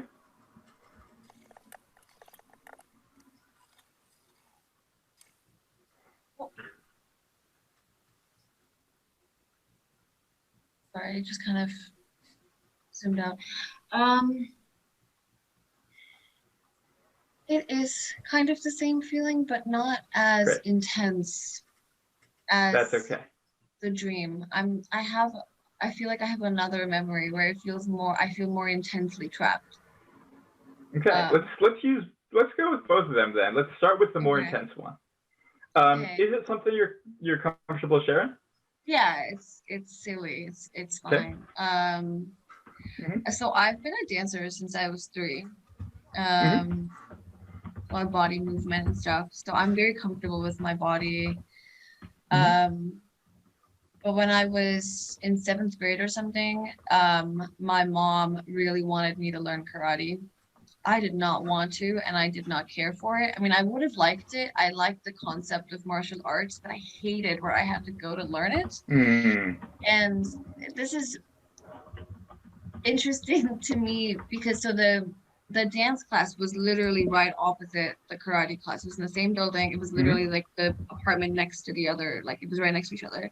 And it was an hour after each other. So first it was like 5 to 6 karate, and then 6:30 to 7:30 dance. And it was right next to each other. So I could just leave home by 5:30 and then just wait for a bit and then go to dance. But I hated that because I didn't want to be there. I felt super trapped. I felt sweaty and gross. I feel like I couldn't leave because I signed up for a month and I didn't ask to be signed up at all. And I had to miss out on time with my friends that I'd made in the dance class because before my mom forcibly signed me up to do this, they would pick me up from my house and then we would have a half hour where we would like hang out and talk and then get to dance class. And I was like missing out, in my opinion, on all this like really important bonding time with these friends because they were also all way older than me. I never had friends that were my age when I was younger. They were all older than I was. And so I was like, if I don't hold their attention for long enough, they're going to forget about me because I'm so much younger than everybody. I was so uncomfortable. I was deeply, deeply uncomfortable the whole time. I hated it so much to the point where I threw a tantrum and I was like, I can't do this anymore. I will walk home after this class and have them pick me up just so I could spend time with them. And that's how it feels sitting in that nook where I'm like just so uncomfortable and I can't move. It's very annoying. Yeah, great. So I want you to imagine that you take this memory. And it was sort of like a little TV screen on your wall. You could sort of see yourself being uncomfortable in that situation. from the outside rather than from. Once again, just a little bit of unblending here.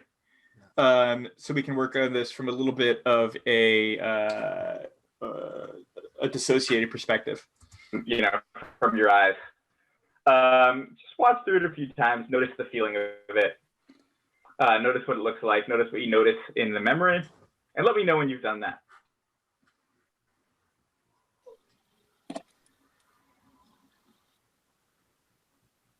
Okay, I've done that. Great. Now I want you to rewind, and I want you to imagine that you're sort of making some edits to this movie.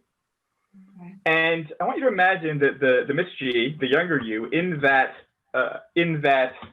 picture, in that video, has taken the step forward, is relating to the situation in a new way, is acting in a new way because of that. Feels the sun on their face, feels the possibilities, feels how the brightness and the warmth of that sun. And how would Miss G in that scenario have acted differently, have treated the situation differently, have talked to people in her life differently? And just watch through again one time and notice any changes that happen. And then watch through again, notice any more changes, and keep doing that until it feels like you've sort of integrated this new perspective, having taken a step forward, what it would have been like to have this perspective in that situation. So you were mentioning earlier time came up as something that was important in this scheme. And so now we're trying to integrate this change back in through time. Perfect.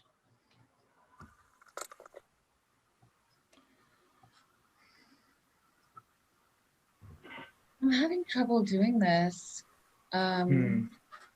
because she's. You love, that is the favorite phrase you always want to hear is I'm having trouble doing this. Yes. It means that you found some part that is not okay with this integration. And anytime you can get that to come up in a session, that means you can deal with it rather than it coming up later and meaning that this new scheme or this new way of being isn't fully integrated. Correct.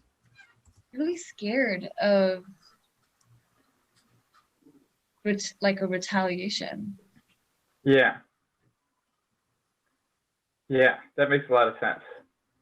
So I wonder if you, as Miss G at your current age, you have any resources or wisdom around. So what the part of the reason I choose to go in this direction, there's a lot of ways you could deal with this. Yeah. You could try and talk to your fear or whatever, but she had mentioned inner child work before. So I want to sort of honor that and go into that in this way because we're in the perfect opportunity to do some more inner child work and to communicate a bit with her inner child. That's good. Really good. Really good. How to act in a a way, in a wise way here that maybe Miss G at that age did not have. In other words, if you were to give her advice, would you know how to have her act in this way where she's taking a step forward with this new perspective that feels a little safer?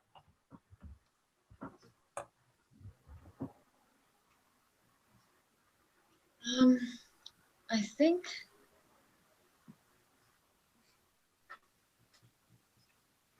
I would have told her to communicate to the parent that doesn't scare her all that much. Or I wouldn't retaliate that much. Mm-hmm. Yeah. Because one isn't listening, which makes Yeah. sense. Mm-hmm. Maybe other one's kind of absent, but at least the other one isn't that scary. And so maybe communicating instead of stewing in it would be better than stewing in it. Because there has to be a way out. We've got to talk about it with someone because we're just so uncomfortable in that situation and it makes us so deeply feel really weird and we don't like it. Yeah. So rather than telling me, perhaps you could tell your child self who felt ignored for a while and talk to that Miss G and tell her and give her the advice that maybe she wanted or needed so that she could take this new perspective and take a step forward. And you can do that out loud if that feels comfortable. You can also do that in your head if that feels more comfortable and real to you.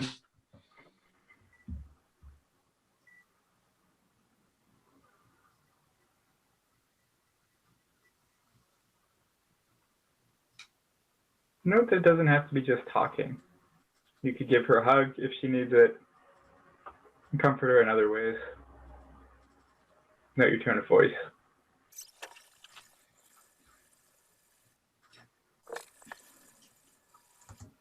So this sort of thing is going on. She's doing an internal process, and I am watching her body language and her facial expressions. And when there's an opportunity to deepen it, I'm trying to add another suggestion for her to go deeper and for her to even more integrate this conversation with her inner child. And you got to be really careful, I've found, when doing this, because some people, this is really great, right? They're in it, and then you get another suggestion, they incorporate it. But some people, if I keep talking, they were in it, and then I gave them a suggestion, now they're like, oh, wait, now I have to think about how to do it differently. And so this is something I would not recommend, this type of intervention that I'm doing right here. Sometimes you just got to shut up, and you really got to know who you're working with and really pay attention to nonverbal cues to see if this is helping or hurting. And I'll just add to that. I'll say the exact same thing in the sense that you're really good at that. I've watched a number of your videos. This isn't the only one I've watched. And it's just, you have the ability to create a container where they can talk or not talk. And either way, the transformation is going to happen. But giving them that option gives them some safety and some security around that. And the more skilled you are as a clinician or as a coach or whatever it is you're doing, you don't need them to verbally say something anyway. Their dimensions are going to language something out no matter how that's done. And so the fact that you give them physical permission to be quiet or to be silent or to talk, either way, it's really, I mean, that's a beautiful way to navigate that. Thank you. Okay. So once again, now,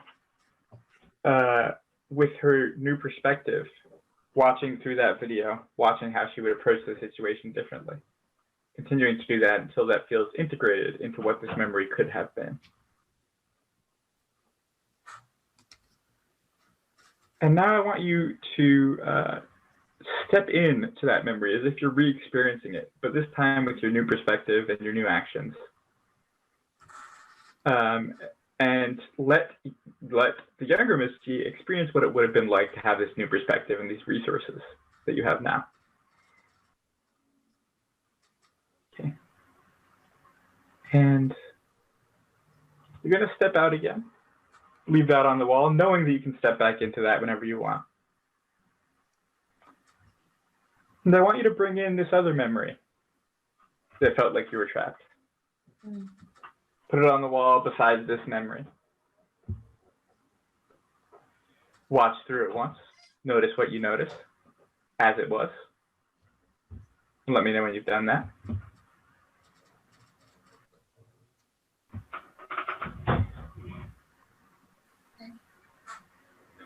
And once again, I want you to notice what it would have been like if the Miss G in this photo, the younger you, had this different perspective, how it would have gone differently, what you would have done differently, how it would have felt different.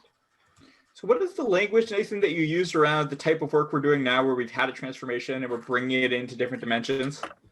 So in IFS language, we would call that unburdening, meaning that there's it's fractal in the sense that our parts have parts. And so this her inner self or her inner child is a person just like, well, it is her, but it is a person just like her and has parts. And so we're unburdening. Some people describe it as this ooey gooey tar, yucky stuff that they feel is on them. You know what I mean? Whatever their metaphor is, they're unburdening, they're lifting. And now as they unlift that and as they release and let go, then you invite in more of the qualities and characteristics of self, whether that's curiosity or courage or compassion. It's very similar to what you're doing here. Got it. Thank you. Again, just looking at it on the wall and watching through as many times until that new perspective gets integrated. Great. And finally, I want you to allow yourself to step into that. Experience that as the younger Miss G, if you had acted in this different way. Notice what that would have been like, what that would have felt like. And then you can step out and look at them both on the wall when you're done with that. Okay. That feels good, huh? Yeah. Yeah. So you So can now that you see have how different she looks now, Yes. right? You can physically see the change that was wrought, and there was already the opportunity for that change when we just were working with the metaphor. But like you were saying, some of that old stuff was still caught up in, specifically, it seems like these two memories. Yep. And so as that stuff got lifted, that there's a physical manifestation of that. some of these reference experiences of how it is to act through this way and how it would be. I want you to allow these to, it can be really helpful as you move forward and you're wanting to act through this new perspective, to keep these with you in this nook, with this step forward, seeing this light. So I want you to allow these two pictures, these two memories, to integrate into the scene of you in this nook with your grandmother behind you. You've taken a single scoot forward, a single step forward. Maybe they're hanging on their little trinkets that are hanging on the with your clothes. I don't know exactly how they integrate, but just take a moment, figure out how you would integrate these reference experiences into this metaphor that you've created. And let me know when you've done that, and feel free to share if you want to share how they integrate. So like I'm on that mattress thing, right? And then on this side, the place where I was trapped in my second memory, I just needed to be allowed to just get up, because I definitely almost definitely had undiagnosed ADHD, and it was kind of obnoxious to keep me there for that long. I couldn't do it. And then so I used to find excuses to like go to the bathroom, so just so I could move for a little bit. And in this memory, I've just said, I can't do this anymore. And I've walked outside, and I just like have my headphones in with my little walkie-talkie, and I'm just like full out, I'm dancing. Yeah. And just like, I don't care about any of you. Leave me alone. So I'm doing that on this corner. It's like the forest garden thing that I'm looking at. And then in this corner, I've learned the word unsafe. And I've been able to communicate, I do not feel safe in this situation. Please don't make me do it. And in this idealistic situation, my parent has heard me out and said, of course, you don't have to. And so I'm walking past the class and just going, I don't have to do this anymore. Bye. And I'm going to the other class. I'm not even in that class. I don't have to do it because I feel unsafe in there. So I feel kind of petty, but like kind of validated. So one thing that I picked up on immediately there was in this idealistic situation. Yep. Which was a big red flashing warning sign to me, saying, okay, there's something about this integration that was not realistic. And I really do not want to leave her with an unrealistic integration, because this is a reference experience for her. And so now she's going to go out and have this new sense of being with a reference experience that her brain does not think is realistic. And first of all, she can't fool herself, right? Like she knows, you can hear her saying, this is idealistic. This is not maybe fully what could happen. And so it's not going to be as strong an integration because her system's going to be questioning it. But also, even if it does integrate, right, it's going to be immediately falsified when she goes out into the real world, because the real world is not going to match this unrealistic expectation. Now, a lot of times what you might do is you might go back and be like, oh, this wasn't quite right. Let's try and change how you interact here so that it's more realistic. But in this case, you can just see on her face how much she's getting from these situations. So I wanted to figure out, okay, I want to bring in more realism here and make sure this is anchored in a realistic embodied strategy that is based on what you think would actually happen, but also not take away this, not take away this transformation you've already made. Any thoughts or anything that's coming up for you here? Just a couple things. I totally agree with you. There's something that we're not quite settled into, but on the other hand, I just want to name how well you're re-anchoring this new behavior and this new, she's making this transition into this new place, and you're anchoring it with, asking questions about what does this look like as far as the images, how does this act, what does it think like, what are some of the, you mentioned the clothing, so what is this new behavior, this transformation, how does it dress, and so I'm just saying all these little pieces are just anchors that you're putting in the side of the mountain to hold her in this new position. And so I think that's all extremely valuable. And now you've named, hey, there might be one or two other things that we're not quite seeing yet. And so how can she bring us into more clarity around that? Yeah, that's a good point. So this is, now that we've had a reconsolidation transformation event, these anchors are what we're working on now, which I tend to call integration. I think you call it anchoring. Yep. And it is, okay, what are, can we anchor in the past, present, and future, right? Can we integrate with different modalities? You heard we were integrating with memories, and then we bring in the memories to the metaphors. So now the memories and the metaphors are integrated together, right? And we're just going to, the rest of the session is doing two things. One is getting all these anchors and then noticing a place where the anchor does not fit, because that's resistance. This is not ecological in the system. And so we're trying to work through some of that ecology as we do this anchoring. Well, and that's one of the things that I've brought up a couple of times, just with other people I've been talking to about this, is that you do have, in an inner ecology, you do have parts that have a vested interest in not changing, that it's not in their best. And so here you've transitioned and you're reintegrating, but there might still be a rope tied to this old position or an anchor tied. And so you're right. You want to really ask some questions around that and say, what about this doesn't want to change or doesn't feel right about it? So good stuff. Right. Walking away from that situation. Yeah. So this one, I'm walking away, and those two things are happening in like the outside space where the forest is. That's how I've integrated that in there. Great. Now I want you to bring in, because some of these, like you just said, it feels a little idealistic. But I'm sure you've had this sense of warmth, of moving forward, of getting to a place where maybe you can stand up for yourself once you get to that outside place. In other memories, you've had this sense of this little different perspective. So a lot of times what you find with, particularly with self-concept, but with basically any new perspective, is that you actually have a lot of examples of this already throughout your life. Yes. But you didn't have anything, you didn't have the conception of it in order to recognize what was happening, right? Correct. And so what I'm doing here is I'm asking her to go back and be like, okay, these are some unrealistic memories that we've made, but I'm sure you have some actual real memories that happened, that have this sense, that have this way of being.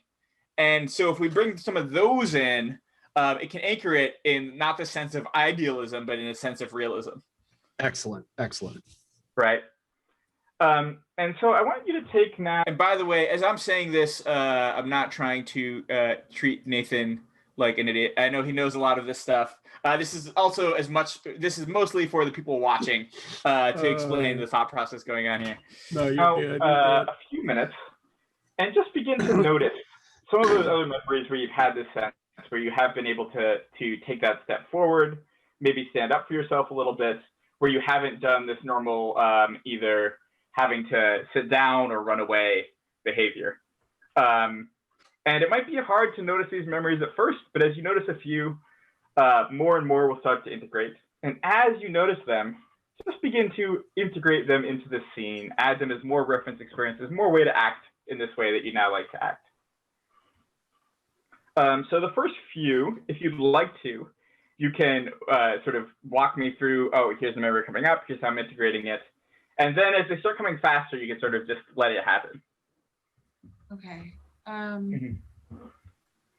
The first one I thought of was I was 13, and I was raised in a conservative Indian family, and I have a very sweet but very overprotective father who likes to say, as many Indian fathers do, it's not that I don't trust you, I just don't trust the world. And that was silly because I wasn't allowed to have any friends of the opposite gender, which didn't make sense because he went to a co-ed school and he had friends of the opposite gender. And I remember once where I was like, this is really stupid and I'm going to need to sit down with you and have a conversation with you. And I was only 13, so I was very proud of myself for being able to do that and being like, this doesn't make sense and we're going to need to talk about it because you're being a little ridiculous as a parent. Yeah. And it was funny because he did the screaming and I did the calm, okay, you can get your feelings out, but we're still going to have to talk about it. Yeah.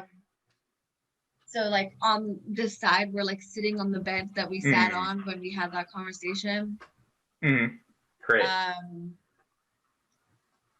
And this one time in college, actually, there was this classmate that I had that was, you know, she was white and there were a lot of microaggressions happening that day and I was getting real tired of it.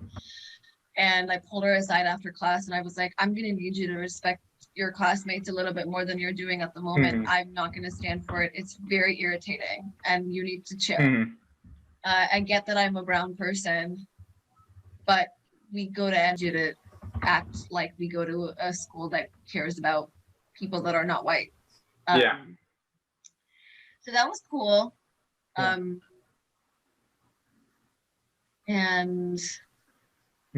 that's happening here in this like hallway that happened. What else? So these are all very big instances where you had to have a conversation with somebody. Are there? So once again, looking at different dimensions here, looking at different places to anchor it. And one of the things is that these are all huge, big acts stepping out into this new place. And you also want to integrate smaller little moments throughout the day where you can have this access to this new way of being. So that's what we're going to look for now. Smaller instances? Maybe it was more of a glance or more of a little thing. Right. Sometimes when we think there needs to be this big thing, but when we it sounds like sort of the trait you're looking for here is something like assertiveness. And I wonder if there are smaller instances of this warm assertiveness. So I'm trying to give language here because I don't want to take her out of the where she is right now to give her own language, but also I'm very careful with this because I don't want to project my understanding onto her experience. So as soon as I can, I want to try and get out of the language I've used and ask her what language she would use. But for this particular moment, it seemed better just to try and guess and not make a big deal of it. That are coming up for you.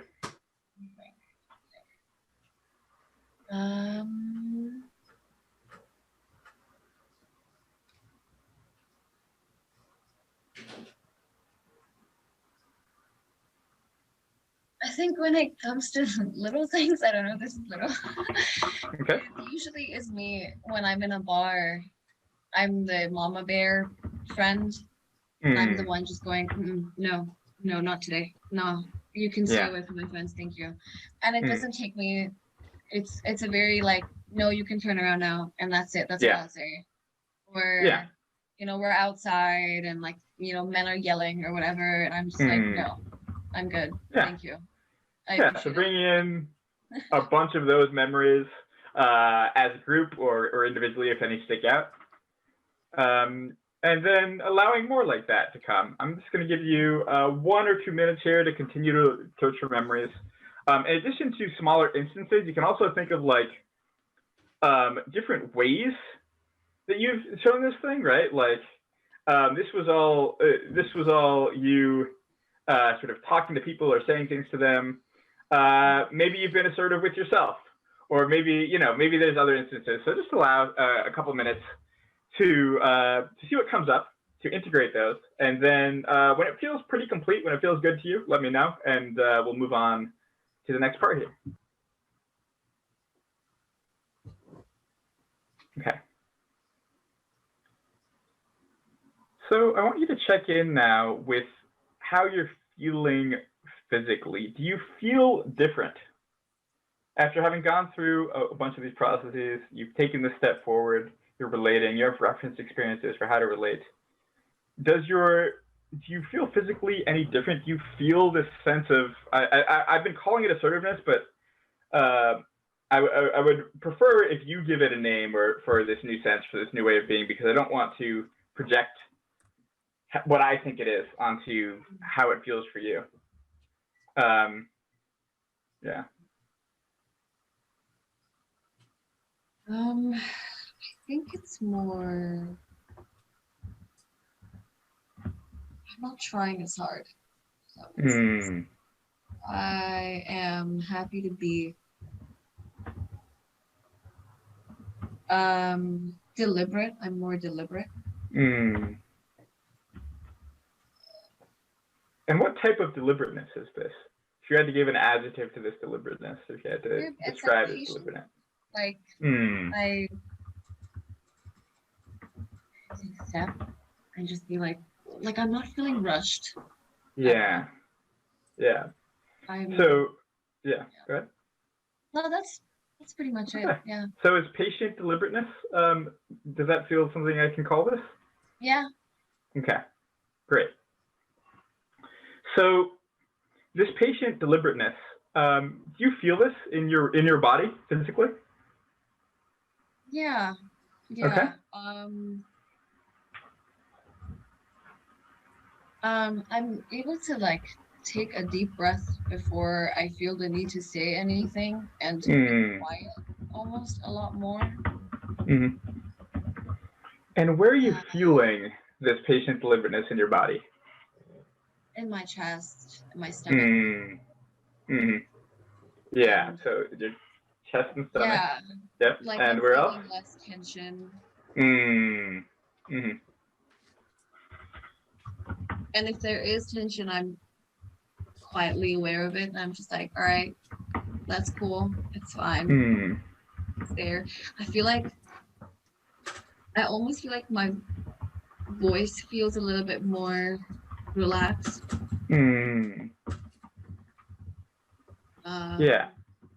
Yeah. So this sort of ease, lack of tension. I'm imagining an openness in your chest and stomach. Yeah. And is there anywhere in your body where it feels like this is not reaching or not going, where you can't, this ease is not allowing itself to go to that part? My neck. Still feels very like it needs some love. So this is another way to check for lack of ecology, right? Yes. Is kinesthetically. Yep. Yeah. Back of the neck. Yeah. Okay. What type of love does it need?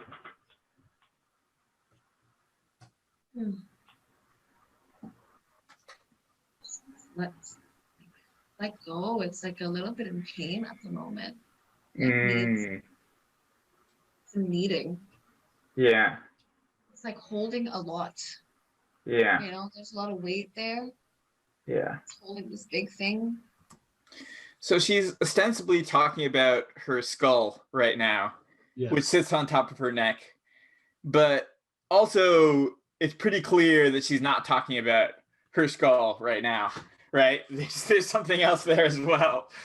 Exactly. Yeah. So I know it's going to sound a little weird, but I'm going to ask some questions of your neck, and I don't want you to try and answer them. Just sort of see what arises. Okay. So this thing that your neck is holding, you can just ask this of your neck again. Just don't try to answer this. Just see what arises. Just ask, can you let this go? So I'm moving into Sedona method here. And Sedona method is a way to work kinesthetically with transforming resistance or a part where you don't need to have any content. You don't need to know what's going on with it. We're just working directly with the feelings. And I typically don't like to do that if I'm first working with somebody I like them to have the integrated like head, heart, and gut thing where they know what they're working with, they know what they're doing. But if we've already had a transformation, they're in this sort of very magical space. And so sometimes they'll do this sort of thing because there's a lot of opportunity for transformation in the space she's in. She's in what IFS might call self right now. Yes. And there's a lot of opportunity to do magical things right here. So so we sort of just move right into doing some of that stuff. Perfect.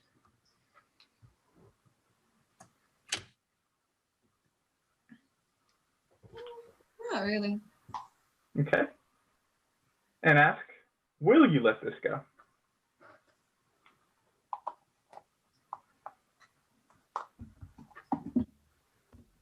God, I really want to.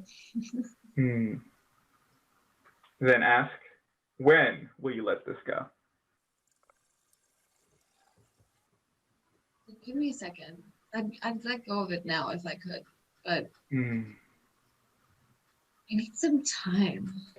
Yeah. I am not there yet. I'm not ready. Okay. Now ask, can you accept this thing you're holding on to?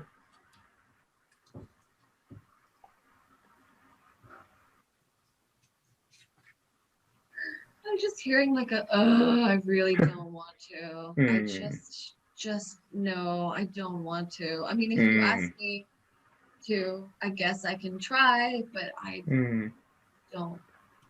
Okay. I don't want it here. It's like Sure. I'm stuck. And will you accept this thing you're holding on to?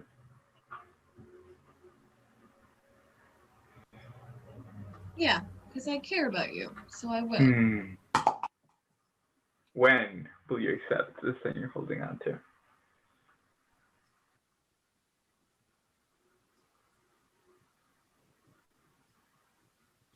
I kind of have in a way, because I'm doing it for you right now. Yeah. So let that happen. Let that process happen. And when it feels like if there's still changes, there's still something happening, just let it happen. And when it feels complete, let me know. Okay. And I wonder now, can you feel that patient deliberation, that relaxation, allow that into your neck as well? It hurts less now. Yeah. Okay. It's like feels lighter. Great. So I'm going to ask another question now that might be a little weird, but just ask and see what arises for you. When you talk to this patient deliberation and you ask it, how old are you? What answer do you get back? 7. Yeah. That was pretty instantaneous. Yeah. Okay. And how old are you now? I'm 24.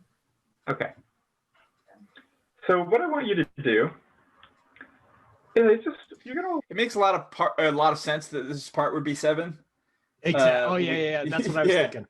Yeah, go ahead. You wanna speak to that a little bit? Yeah, I just think it's really interesting that she immediately, almost spontaneously went to that age. Obviously, that's the age that she was already, or that she was previously speaking to. In some, there's a couple other things. When we were asking her to give up that part, or to see if what it would look like for her to not have that part. Sometimes it doesn't always have to be an all or nothing. It can be like, are there aspects of it that you'd like to unburden or release?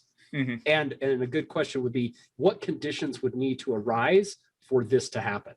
Or under what conditions would letting it go, happen for you, and then having her speak to that. Yeah. That's definitely when I'm doing Sodomas, that's definitely a direction that you often will go. When you say, when will it happen? It'd be like, I'm not ready yet. And then the next thing would be, so what would make you ready, right?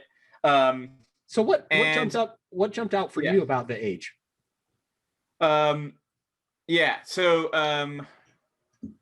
for the age, so it just is very clear. When we looked back at this feeling, these two memories jumped out as, okay, these were formative memories for this way of being, right? I learned this thing of needing to sit down of needing to just let myself be there, of not wanting to move, but just looking and dreaming from these two images.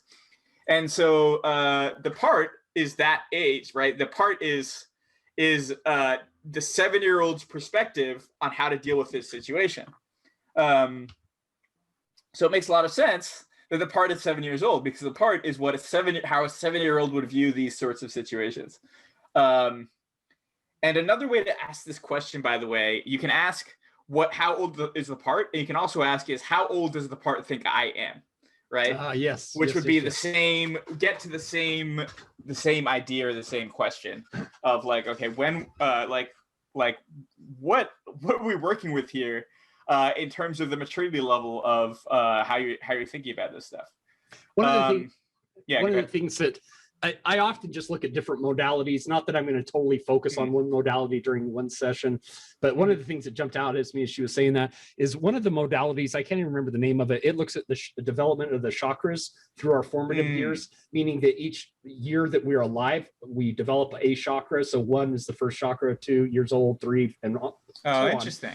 And so if there was a significantly traumatic experience or just an experience period at one of those ages, then it would impact the development of that chakra. And then of course at 8, you start, it's a cycle. So at age 8, you start over with 1, 9, 2, so 7, 14, 21, 28. And so she said that, she instantly said that she was 7, and that kind of speaks to this development of the crown chakra.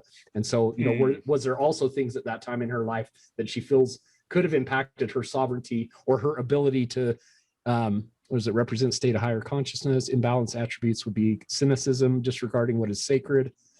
Just bigger meta questions around her sovereignty, and her capacity to step into her own voice. Her voice is definitely a theme for this session. Being able to speak her truth, clear her voice, state what's sovereign for her. So yeah, there's a bunch of things that just metaphorically come up around that age and around what she's speaking to. Yeah, that's interesting. I never heard of that. So age 7 is related to the crown chakra. Correct. The 7th chakra is crown. Yeah. Yeah. So that's crazy. Oh man, I got to look into that a little bit. That's really interesting. So, and with a lot of these modalities, they make a lot of assumptions, and the way I like to work, like even with IFS, right? You've got parts are either protectors or I don't know that much about IFS, but and I think these are all useful things, but I always like to just work with what is presenting in front of me. You can use these things to check, does this resonate with you? But I always like to, never assume anything about the ecology of the person in front of me. Never assume that, because, when we were doing metaphors, there's specific things that Andrew Austin says, well, when you are trapped, this is what each thing means, and this is what being trapped means, and but the way I work, I never like to assume any of that stuff. I will suggest it and see, hey, does this resonate with you? It can give you hints for how to look, but not anything more than that. And I totally agree in the sense that it's almost like the way I see modalities is like when I was a little kid and your parents give you that very first little keyboard piano, and it's that plastic little whatever, and it's got like 10 key or 12 keys on it, and you sit and pound it. As you get older, that's kind of how it starts, but you end up more of like in a mixing room and a soundboard, and there's more dials, and you nuance things differently. And so you never want to pretend that, hey, this is the toy that solves everything. And so it's more like, let's work together. Let's make some music. Let's play with the music. And there's not really a right answer as much as there's a congruence, something just, it resonates, it's resonation. And so I agree with you. I never stick to one modality and say, this is the law, Yeah. And coming back to, you mentioned earlier, it's not an all or nothing. You don't have to either let it go or accept it. I find that the way that the Sedona method actually ends up working is that in order to let something go, you have to accept the parts of it that you don't want to let go. In order to embrace or accept something, you have to let go of the parts that you no longer need or no longer want. And so when you cycle through, can you let it go? Can you accept it? And can you embrace it? you're sort of figuring out, okay, I can accept this part, but not that part, and I can let go of this part, but I need to embrace that part. And then eventually you get to a point where it's all you've like figured out the relationship that you want to have with this part of yourself or need to have with this part of yourself. Yep. Mm-hmm. All right. So are we ready? I think we're coming towards the end here. Oh, maybe not. We've still got another 20 minutes. Allow this part of you to grow up at its own pace. You can still have everything when it was 7. You're not losing that child of yours, but you're also bringing in all these experiences when you were 8 and 9 and 10, all the way up to 24. And ask it if it's ready to grow up like that. And if so, just allow that process to happen, and all the wisdom and memories and things that it got stuck at 7 and didn't have a chance to experience. I want you to allow that to happen if that part is ready for that. It's ready, and it said I'm a little scared, but I am. Okay.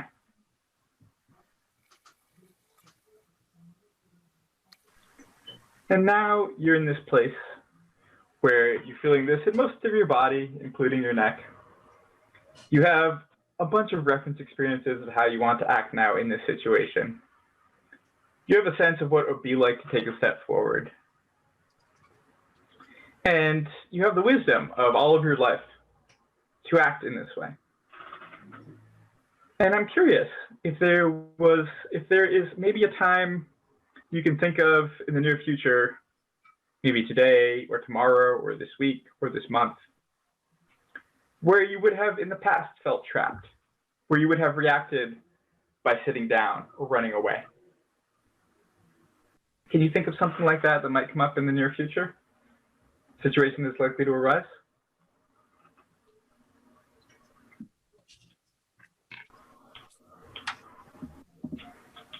Honestly, pretty much everything that's happening in my life right now, I would have run away from at any other point. Yeah. I'm trying to think of something specific that we can hold on to. I'd say applying to jobs, interviews. That's scary, and I don't like it. And I would procrastinate the hell out of it till I run out of time. And then I get to blame the fact that, I get to blame myself because I didn't do it on time. And I also get to blame, I'm like, oh, well, the universe didn't want me to. And so I guess I'll just make do with what I have right now, where I'm sort of comfortable. And I don't have to push myself to do things that are uncomfortable for me. Yeah. Okay, great. So what I want you to do now is just imagine what it will be like to bring in this patient deliberation into this process of applying for jobs in the next day or week or month. And notice how that feels to bring in this deliberation where you've taken a step forward. I want you to imagine in as specific detail what it will feel like, what actions you'll take, as if you're there in first person taking those actions. And when you've done that, you can integrate that imagination of what will happen into this scene and bring it in. And by the way, if any sort of resistance comes up when you try to do this, don't force it. Just tell me that there's resistance coming up and we'll work with that.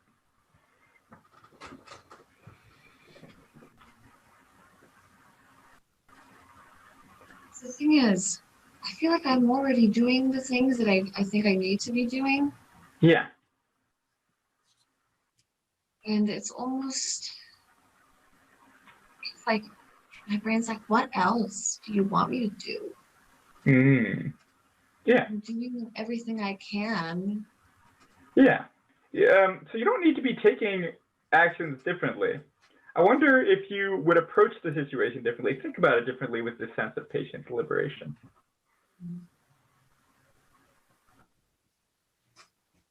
It's not always taking different actions. Sometimes it's just taking a breath here or there or seeing things in a different way. And some part of me is still doing this with a sense of lack mindset. I'm not, it's like 80% abundance mindset and 20% lack mindset, Mm-hmm. which is kind of like being in that nook where it's like, it's right there. You've made your way to it. It's like 20% more, and then you're there. It's literally like 2 more steps, Mm. and then you're there. Mm-hmm. And like I'm doing really well with these Yeah. interviews and stuff. Like I'm doing great. I pretty much have one thing in the bag, but I'm almost like worried. And there's some things that are not in my control because this job is abroad. Yeah. So it's like pandemic and everything. It's not really in my control, but I'm still worrying about it, which I don't want to. But Yeah. I'm looking at it with like a what if it doesn't this Yeah. and it's like just Yeah. So what is that when you get in touch with that sense of lack, that worry, what does it want for you?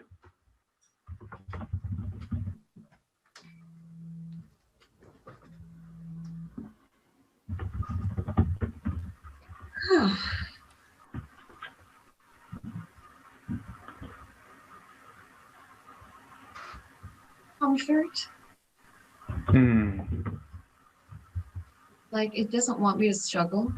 It doesn't want me to lie to myself again and tell myself that I'm enjoying something because I don't have a choice but to kind of create a dissociated reality where I'm not really enjoying it, but I'm romanticizing it so that I'm not miserable. And it doesn't want to do that anymore. It's like I don't want you to romanticize struggle anymore. I just want you to genuinely be comfortable.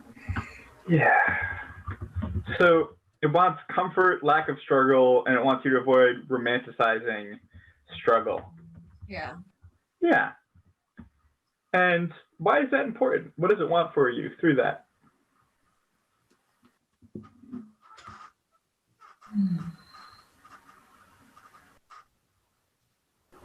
What does it want that for me? I think it's important because I've worked really hard, a lot, pretty much my whole life. I've never really taken a breath. And this last year has forced me to do that because I didn't have a choice. Yeah. And so when I did take a step and stop working nonstop, like 12 plus hours a day, I realized how fatigued I was, which I wasn't allowing myself to really witness before. And it's like, dude, you have done so much work to get to a point where you really like the inside of your own head and you've gained your own trust that you will take care of you and that you will protect you and that you'll make sure that you're doing good. And if you start romanticizing that again, it's like you're dissociating from yourself and not honoring your body's needs and your mind's needs, which might be different from what you're putting it through because you don't have a choice or you've put yourself in a situation where you can't take care of yourself. And then you lose that trust again, which would suck because we had to work really hard to earn my own trust. Yeah. So it wants you to honor your own needs and be able to trust yourself. Is that correct? Yeah. So take a moment to just feel gratitude for that. That feels good, right? Yeah. So nice. Yeah. Yeah. So this worry, this lack, actually comes from a place of wanting comfort for you, so that you can honor your own needs and be able to trust. Yeah. Now, when you think back to this feeling of patient liberation,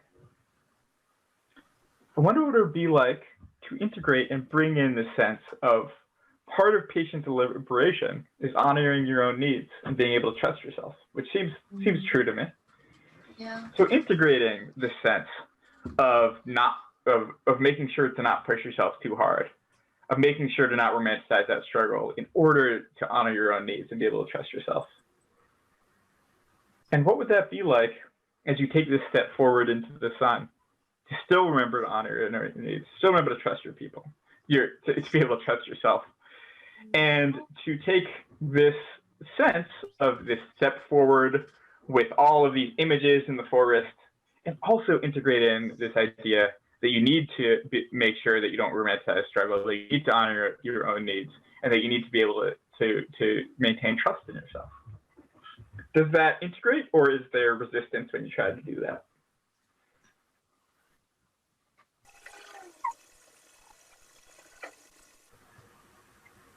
There's fear there. Okay. Where are you feeling the fear? In my chest. Mm-hmm. My hands. Yeah. I just want you to allow yourself to sit with that for a second. If it gets too much, you can come back to maybe your stomach where you were feeling that patient deliberation. But I want you to be able to come back to this fear and just sit with it. Maybe imagine you're... So there's a few levels up in terms of resistance that we have gone now. Yeah. And you're always tracking this stuff when you're working with yourself or with somebody else. We started with this patient deliberation, and then we said, okay, there is some resistance to that, some lack, she called it. Yep. And then when we looked into the lack, it turned out that the lack wanted to not romanticize like too much work.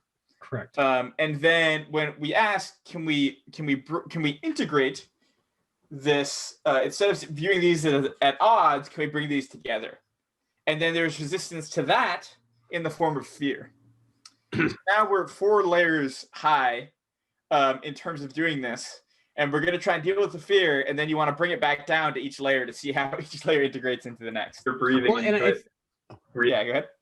I was just going to say, you bring up a really good point, because when you're working with people and you're in this unburdening process, it's almost like working with somebody out of an addiction, meaning that giving up an addiction, the opposite of giving up an addiction is not necessarily stopping.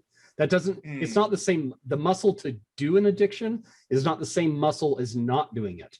And so a lot of times there's fear and hesitation, just simply because if I asked you to go to the gym with me and I said, here, lift 300 pounds, you'd be like, there's absolutely no way. But if I say, okay, well then lift 5, lift 10, lift 25, then you'd be like, oh, okay, no, I can develop this muscle. And so a lot of times people, their hesitation is just, they just don't know what that muscle feels like, because they've been so actively, they have a relationship with that previous inner ecology. And so what does it look like to form an entirely new relationship? And what do those muscles feel like to use? So good points. Yeah. And like you were saying, there's lots of parts that you might have that have been like, hey, when we've tried to force changes that we weren't sure about, it's bad. Correct. Let's be a little bit cautious here. Yeah. Correct. Getting into that section in your chest, breathing into those parts of your hand, and breathing out. And just sit with that fear. So the reason that I did this particular thing is, like you were saying, a lot of times in the light, the fear dissipates. It's just fear of the unknown. And when you bring the fear into the light, it dissipates. And knowing that, rather than trying to do all these processes, I just said, just breathe into the fear and notice what happens, right? And going from there. Well, and I love the way that you brought that up, because her passion is that she loves the sun. She's like, I can't remember exactly how she phrased it, but she's just like, I love the sun. And so stepping into the light is extremely natural for her. It's okay to feel this fear.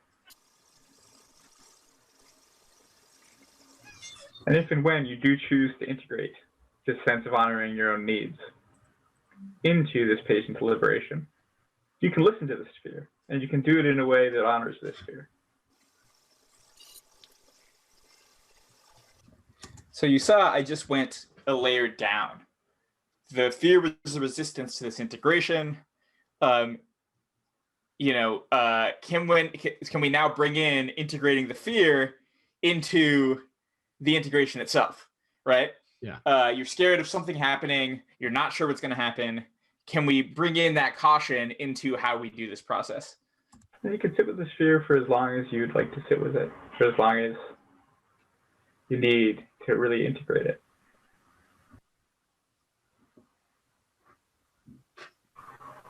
And I wonder if you can now bring in this sense of honoring your own needs and being able to trust into this sense of patient deliberation. Going down the next step in the stack, we're trying to trace back the resistance, going back to what we were originally working with. Into, as you're taking a step forward in a way that honors your own needs. As you're feeling this warmth and sunlight, doing that in a way that allows you to continue to be able to trust yourself.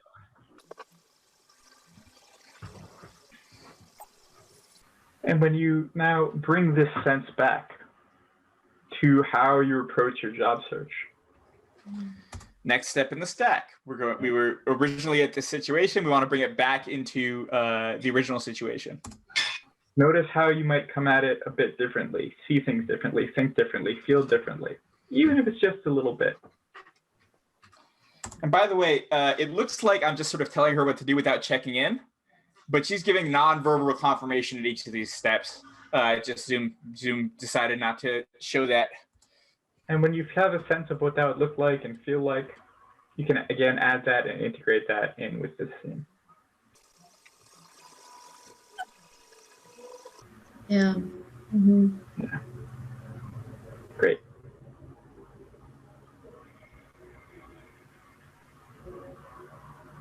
So now we've looked at the past and we've seen how you would have done things differently. Mm-hmm. And we've looked at the future and see how you may do things differently. One last thing I'd like to try, but only if you're comfortable, Okay. especially on camera, and you're welcome to do this off camera as well, if you're not comfortable with it, is right now in the present, integrating this in through movement.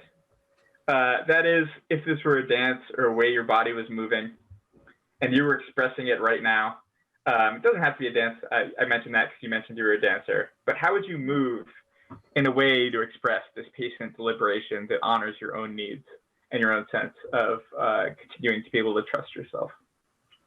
And what would that look like and feel like to express that right now through movement? It could also be through breathing, through noises or words you're making. Just give yourself a sense to truly integrate that into the body-mind system. I'm gonna have to do that off camera for sure. Okay.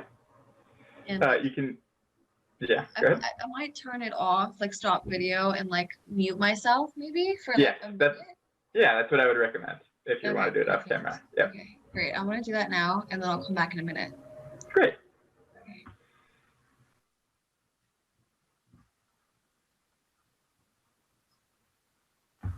Okay. Hello. Yeah. How do you feel? Great. Like I got some energy out. It was nice. It was very feel loose. Mm-hmm. It was good. Yeah. We're also, some of these memories we're dealing with making you sit, and we've been sitting here for 2 hours, so it's probably also just good to allow yourself to get up and move. Yeah. Yeah. So I think this is a fairly good place to take a little step back and just sort of discuss what's happened and how you feel and that sort of thing. So implicit in all of this has been a time limit, right? And we could go on for hours continuing to do integrations, continuing to deepen this, finding other areas of that might not fit, but it was just looking at this whole time was, okay, how much time do we have left? What's the next, like, most important thing to make sure this sticks as we move forward, right? And so a lot of times when, like, you might have more time, you're going to go deeper into a process, or less deep into a process, depending on that. So that's just another little tip here to keep in mind is, like, keep one eye on the clock, although you want to really be in the moment with the person, but part of that is knowing the reality of how much time you have left with them. Correct. Do you feel that? Is there anything that feels incomplete here that you want to address or talk about before we take a step back? No, I feel pretty good. Yeah. So yeah, so what I recommend in terms of, you know what, yeah, so what I recommend in terms of sort of taking this forward is to maybe on an index card or somewhere in your work area, just jot down this feeling of patient deliberation that you know, that meshes with honoring your needs. I don't know if there's a new word for it now or a new way to describe it now that we've integrated this idea of honoring your needs and being able to trust yourself. But for this week, I would just put that word or phrase or an image, if that works better for you, somewhere that you can notice it. And just when you notice it, ask yourself, what would it be like to fully channel this feeling and energy and this new sense of this, with taking a step forward into whatever I'm doing right now, and just notice it and feel it and experience it.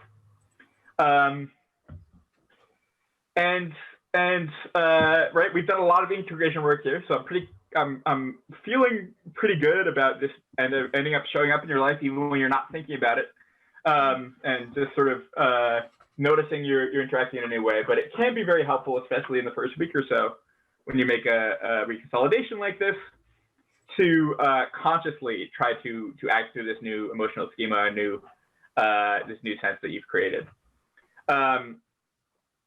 How does that sound to you? How does that feel to you? It sounds fun because You really want to be careful. Basically anybody I know I've worked with, at least who's grown up in the US, has really weird parts and schemas around school, and around being assigned homework. And so it's really important, if you're working with somebody else or yourself and you want to continue this, that it doesn't feel like homework. And so a lot of the languaging and the way I'm approaching this is to try to not make it feel like homework. I'm feeling energized by the end of this. Mm-hmm. So it sounds, you know, like when I look at it, I'm gonna feel really fun and like energized. Yeah. Like I can take the day on, you know, because I have like these like notes on my mirror with like all these affirmations. So I'm just gonna add that on there and look at it, and it's probably gonna feel like I'm gonna feel like a badass. I feel like, and so I like that. Yeah. So yeah, I'm excited. Very Cool. Awesome. All right. So the second thing I want to ask is, what did you think? Had a lot of thoughts, but I think you directed them really well. I usually feel like I have thoughts that go a mile a minute, and so it was good that I felt directed the whole time. Like I felt gently guided towards certain things in certain areas. I was able to imagine myself fully in certain scenarios, and I felt comfortable asking for things that I might want to do. Like, can I talk through this? Or I'm feeling some sort of pushback on this from within. And I've been to therapy a lot, but sometimes I would struggle even in that situation, being like, no, I think you're wrong. I don't feel that, or I can't do that, or it doesn't feel right to me. That happened not as often. And that could be a combination of I've grown up and I've been through a lot of it, so I know how to stand up for myself and say, I don't feel this, or I feel resistance. And also being with a person who gives off that vibe of like, you can feel free and comfortable to tell me how like what's going on in there, and like nothing is wrong. We don't have a wrong answer here. It's just whatever happens, and then we work through it. So that was good. I felt good about that. I came into this with like, I was excited. I love free stuff, so I was like, yay. And I love self-growth stuff, and I've been following you for a while, so I went into it with like high expectations, I would say. And I feel like those were met. Like my expectations were met. This was a cool situation for me. I will be telling people that I know about it and about it being like a cool situation for me. I liked it. It was fun.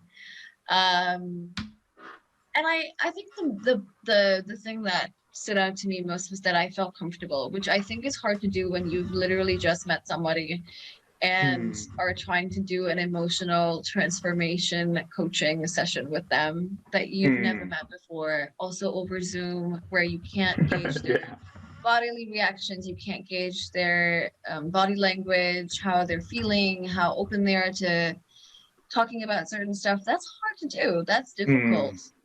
And it's hard to maneuver. And I feel like I'm an easy client because I love people and I can talk to these. But it's still hard. And I have Zoomed a lot of strangers on the internet, and I really hate when I feel an awkward tension because it's Zoom. How are you supposed to figure that out with this person that you don't know? This didn't feel like that at all. It was great. Like I didn't feel like I was like, oh, I'm gonna go after this and tell my friend, wow, that was awkward and I didn't like that at all, and I'm so glad it was over. Like that's not how I feel about it at all, which is great. That's fantastic. All in all, great experience. Very much enjoyed it. So that was a full 2 hours of transformation, integration, follow-up, thoughts. I will also be doing a video follow-up with Miss G. I've talked to her a little bit about this. It seems like this has stuck with her. She said she thinks about it a lot. She acts through this way a lot, but she hasn't had the opportunity to schedule a follow-up to just talk about what's happened. So yeah, Nathan, anything that came up for you in that last bit?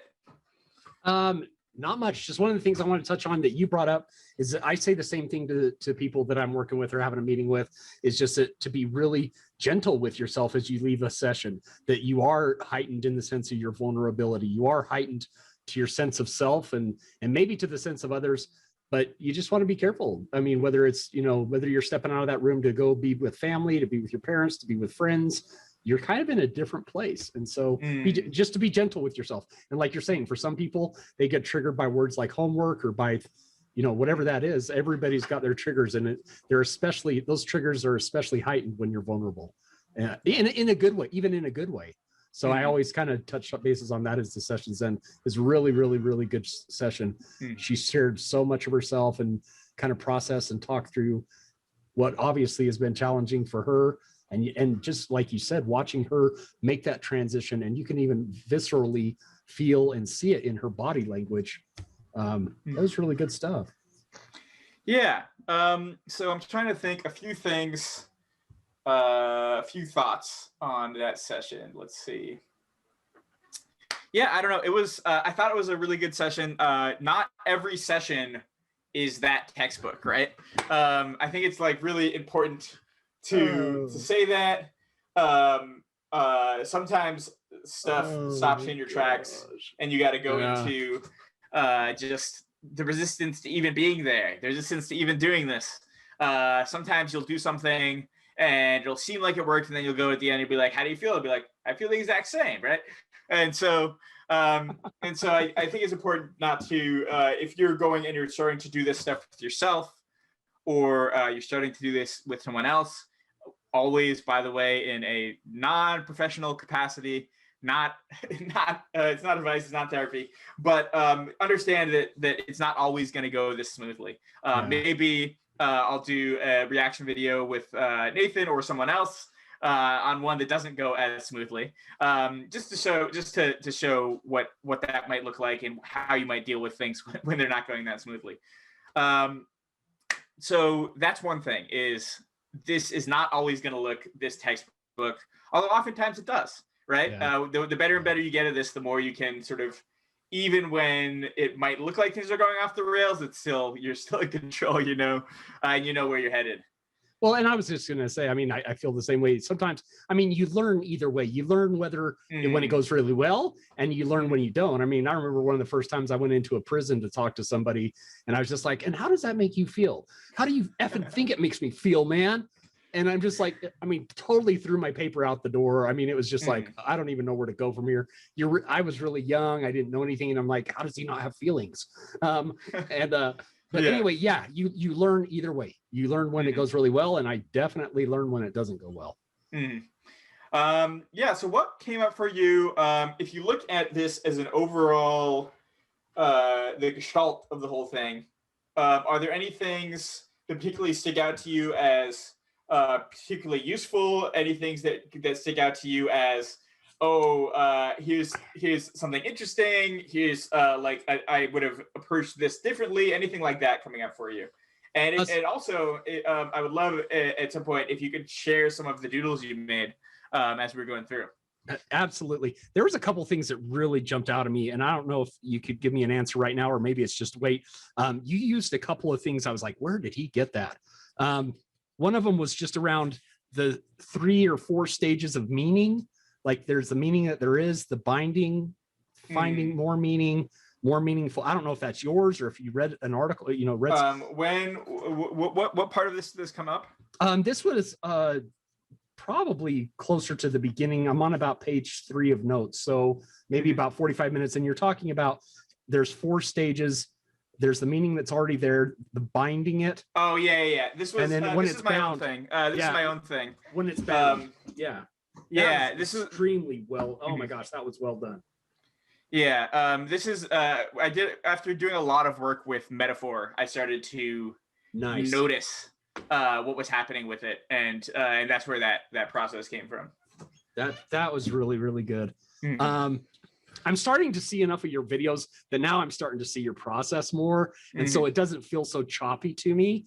And now I can turn the camera on myself and say, now I see why, just dropping into somebody's life for an hour, 30, 60 minutes, it can look really choppy. And so what are some of, I'm looking and watching you as a clinician or as a person, your process is very smooth. I mean, you're very adept to navigating questions and then navigating their space to because she even brought up, she's like, I just felt really comfortable talking to you. And so, how to develop that more and more in myself. Yeah, that's a question. Okay. So this is something I get almost every time. Okay. When I ask somebody how they feel is like, I felt really comfortable. And when I look at that, of course, I'm looking at, right, I'm seeing all my flaws. I'm saying and I'm doing my artistic rocking back and forth. Yeah. And I'm like, how is that person comfortable? So from an outside perspective, what are you seeing there that's allowing that to happen? Well, and part of that paradox too is I'm also, okay, so they're feeling really comfortable. So what's not comfortable and why aren't we there? Because part of her whole process that she was going through is that she loves comfort. She just wants to feel comfortable. She wants to be in that liminal space. She wants to whatever. So what parts of this session really rocked your boat? I mean, it should be doing both, or it does do both because it's a paradox. And if you pick up one end of the stick, you're picking up the other end as well. Right. One way to another way to approach that would be, what parts of this session rocked your boat and how is this not comfortable for you? Because you just you made a significant transformation. So there should be some stuff rocking there. But no, by and large, I was extremely comfortable just watching you work your process. So I think I'll probably need a little bit of time just to kind of process it myself in my head with my notes. But overall, it was a really good session. Really good session.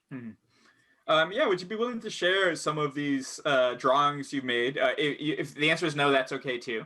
Yeah, no, absolutely. Probably not right now at the second, because I wrote down a bunch of other stuff. Just that was more clinical.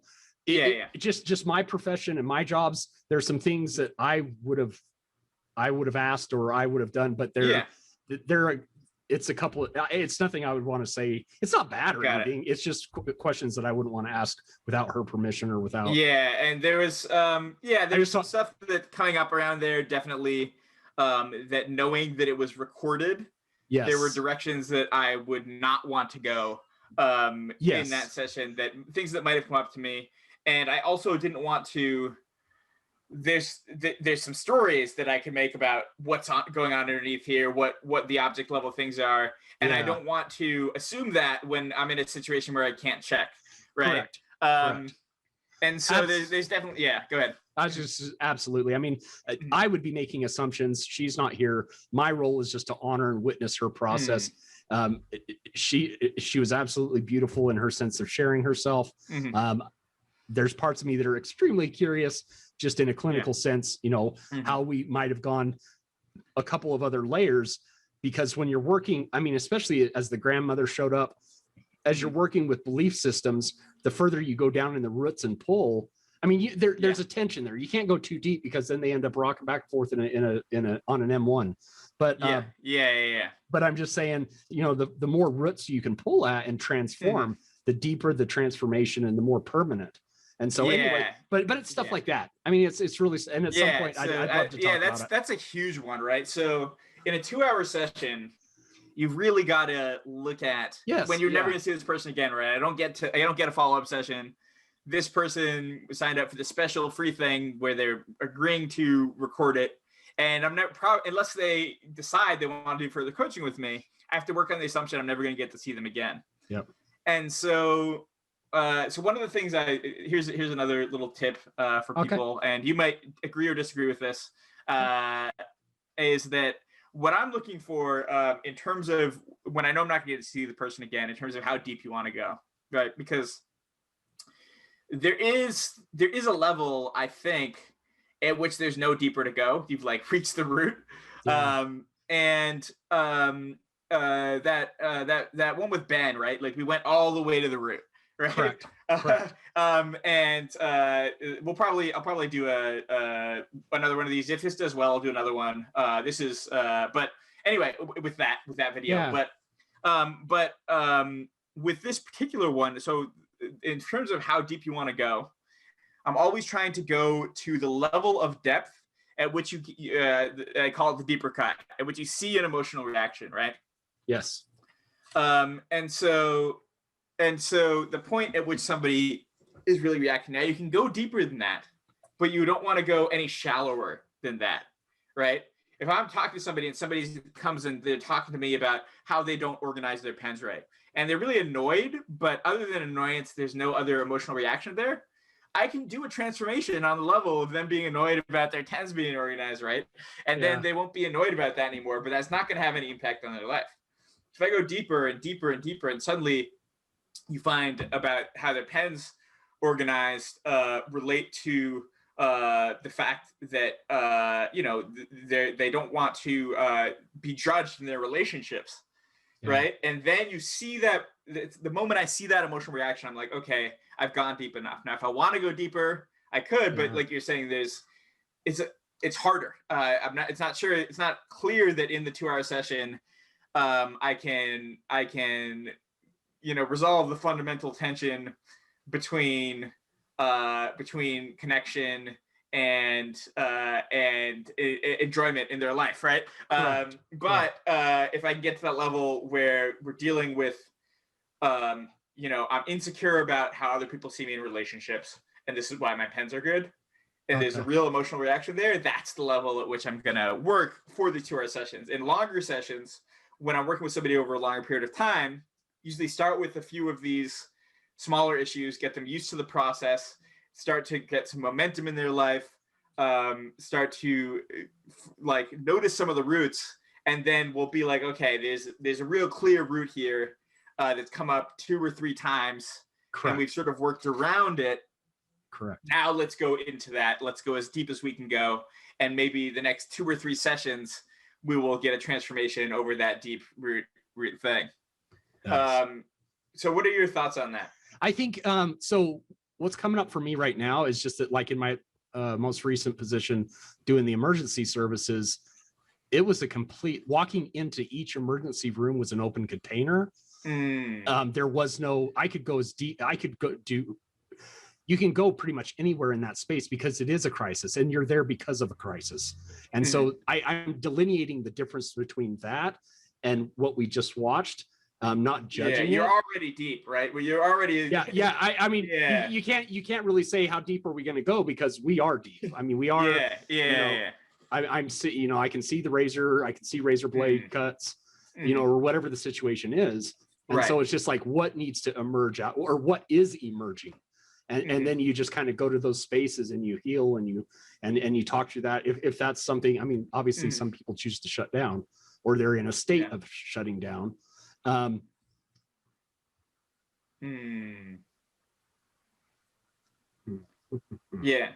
I'm just trying to.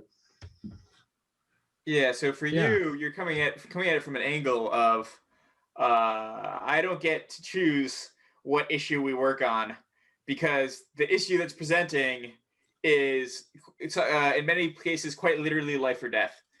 And I can't really choose that. That's really interesting. It's not that not that I don't get to choose. It's just that there's not a choice. There's not a need to have a choice, because the entire container is so self-emergent in that moment that whatever has to come up is coming up. Whoever's supposed to be in that room is in that room. Whoever life there, a vortex has been created via a crisis. And so, and I'm saying it too. I mean, it's the same thing for the people that you're coaching. It doesn't have the intensity, but all the qualities and character. There's a reason you bump into the people you bump into. Right. You know what I mean? There's a reason you did a Zoom meeting with her. There's a reason. And so allowing those emergent properties to just emerge and not having this sense of I have to create something or I have to choose something, that's powerful. I mean, that's the power side of vulnerability. And so, Yeah, so I would love to, if you're willing, at some point to tape over or cover those areas that you don't think would be good to share with the internet about what you wrote down. But I'd love to, absolutely. To maybe at the end of this, just we'll go through a few slides with a bunch of these different pictures you've drawn and doodles you've made of your understandings and of what's coming up for you. Absolutely. Any other things that came up for you as you look through this? Any other thoughts? Any other ways to approach this that you would want to think about? Not really at this moment. I'm just kind of soaking it all in. It was I really enjoyed this process. I enjoyed watching it with you. I enjoyed honoring and witnessing her process. It was just really helpful. And I see myself more clearly, and I see some things it's like, oh, ouch. Now I know why that kind of rubs wrong for me. And so it's given me a mirror to kind of see myself. And that's been extremely helpful. I've always been one to kind of shy away from having a camera on me. But now I can kind of see the strength in that, and not in the vulnerability of saying, hey, yeah, this is me.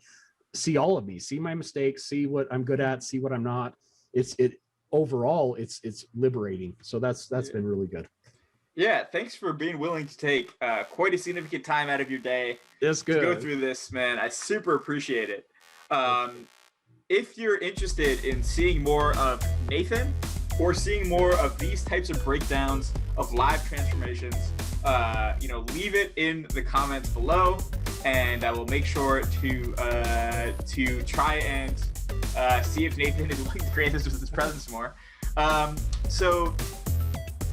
Nathan, is there anything that you want to shout out if people wanted to find out more about you or work with you or whatever it is? Yep. Whatever it is, I do. Getting more in your orbit. How could they do so? Yeah. I tell people right now, I just doodle. I love to draw and I love to doodle. I have found quite a niche in this process that you're doing in being able to, obviously there's full permission to watch these videos and then just doodle and just kind of make some drawings. It's taught me a lot. And so again, just grateful for that. Right now I can pretty much only be found on Twitter. I enjoy Twitter quite a bit for a lot of reasons. But anyway, I'm on Twitter at org dimension, ORGDIMEN mention. So people can find me there if they'd like to either more information or just to chat. All right, man. Have a great day. Hey, we'll see you.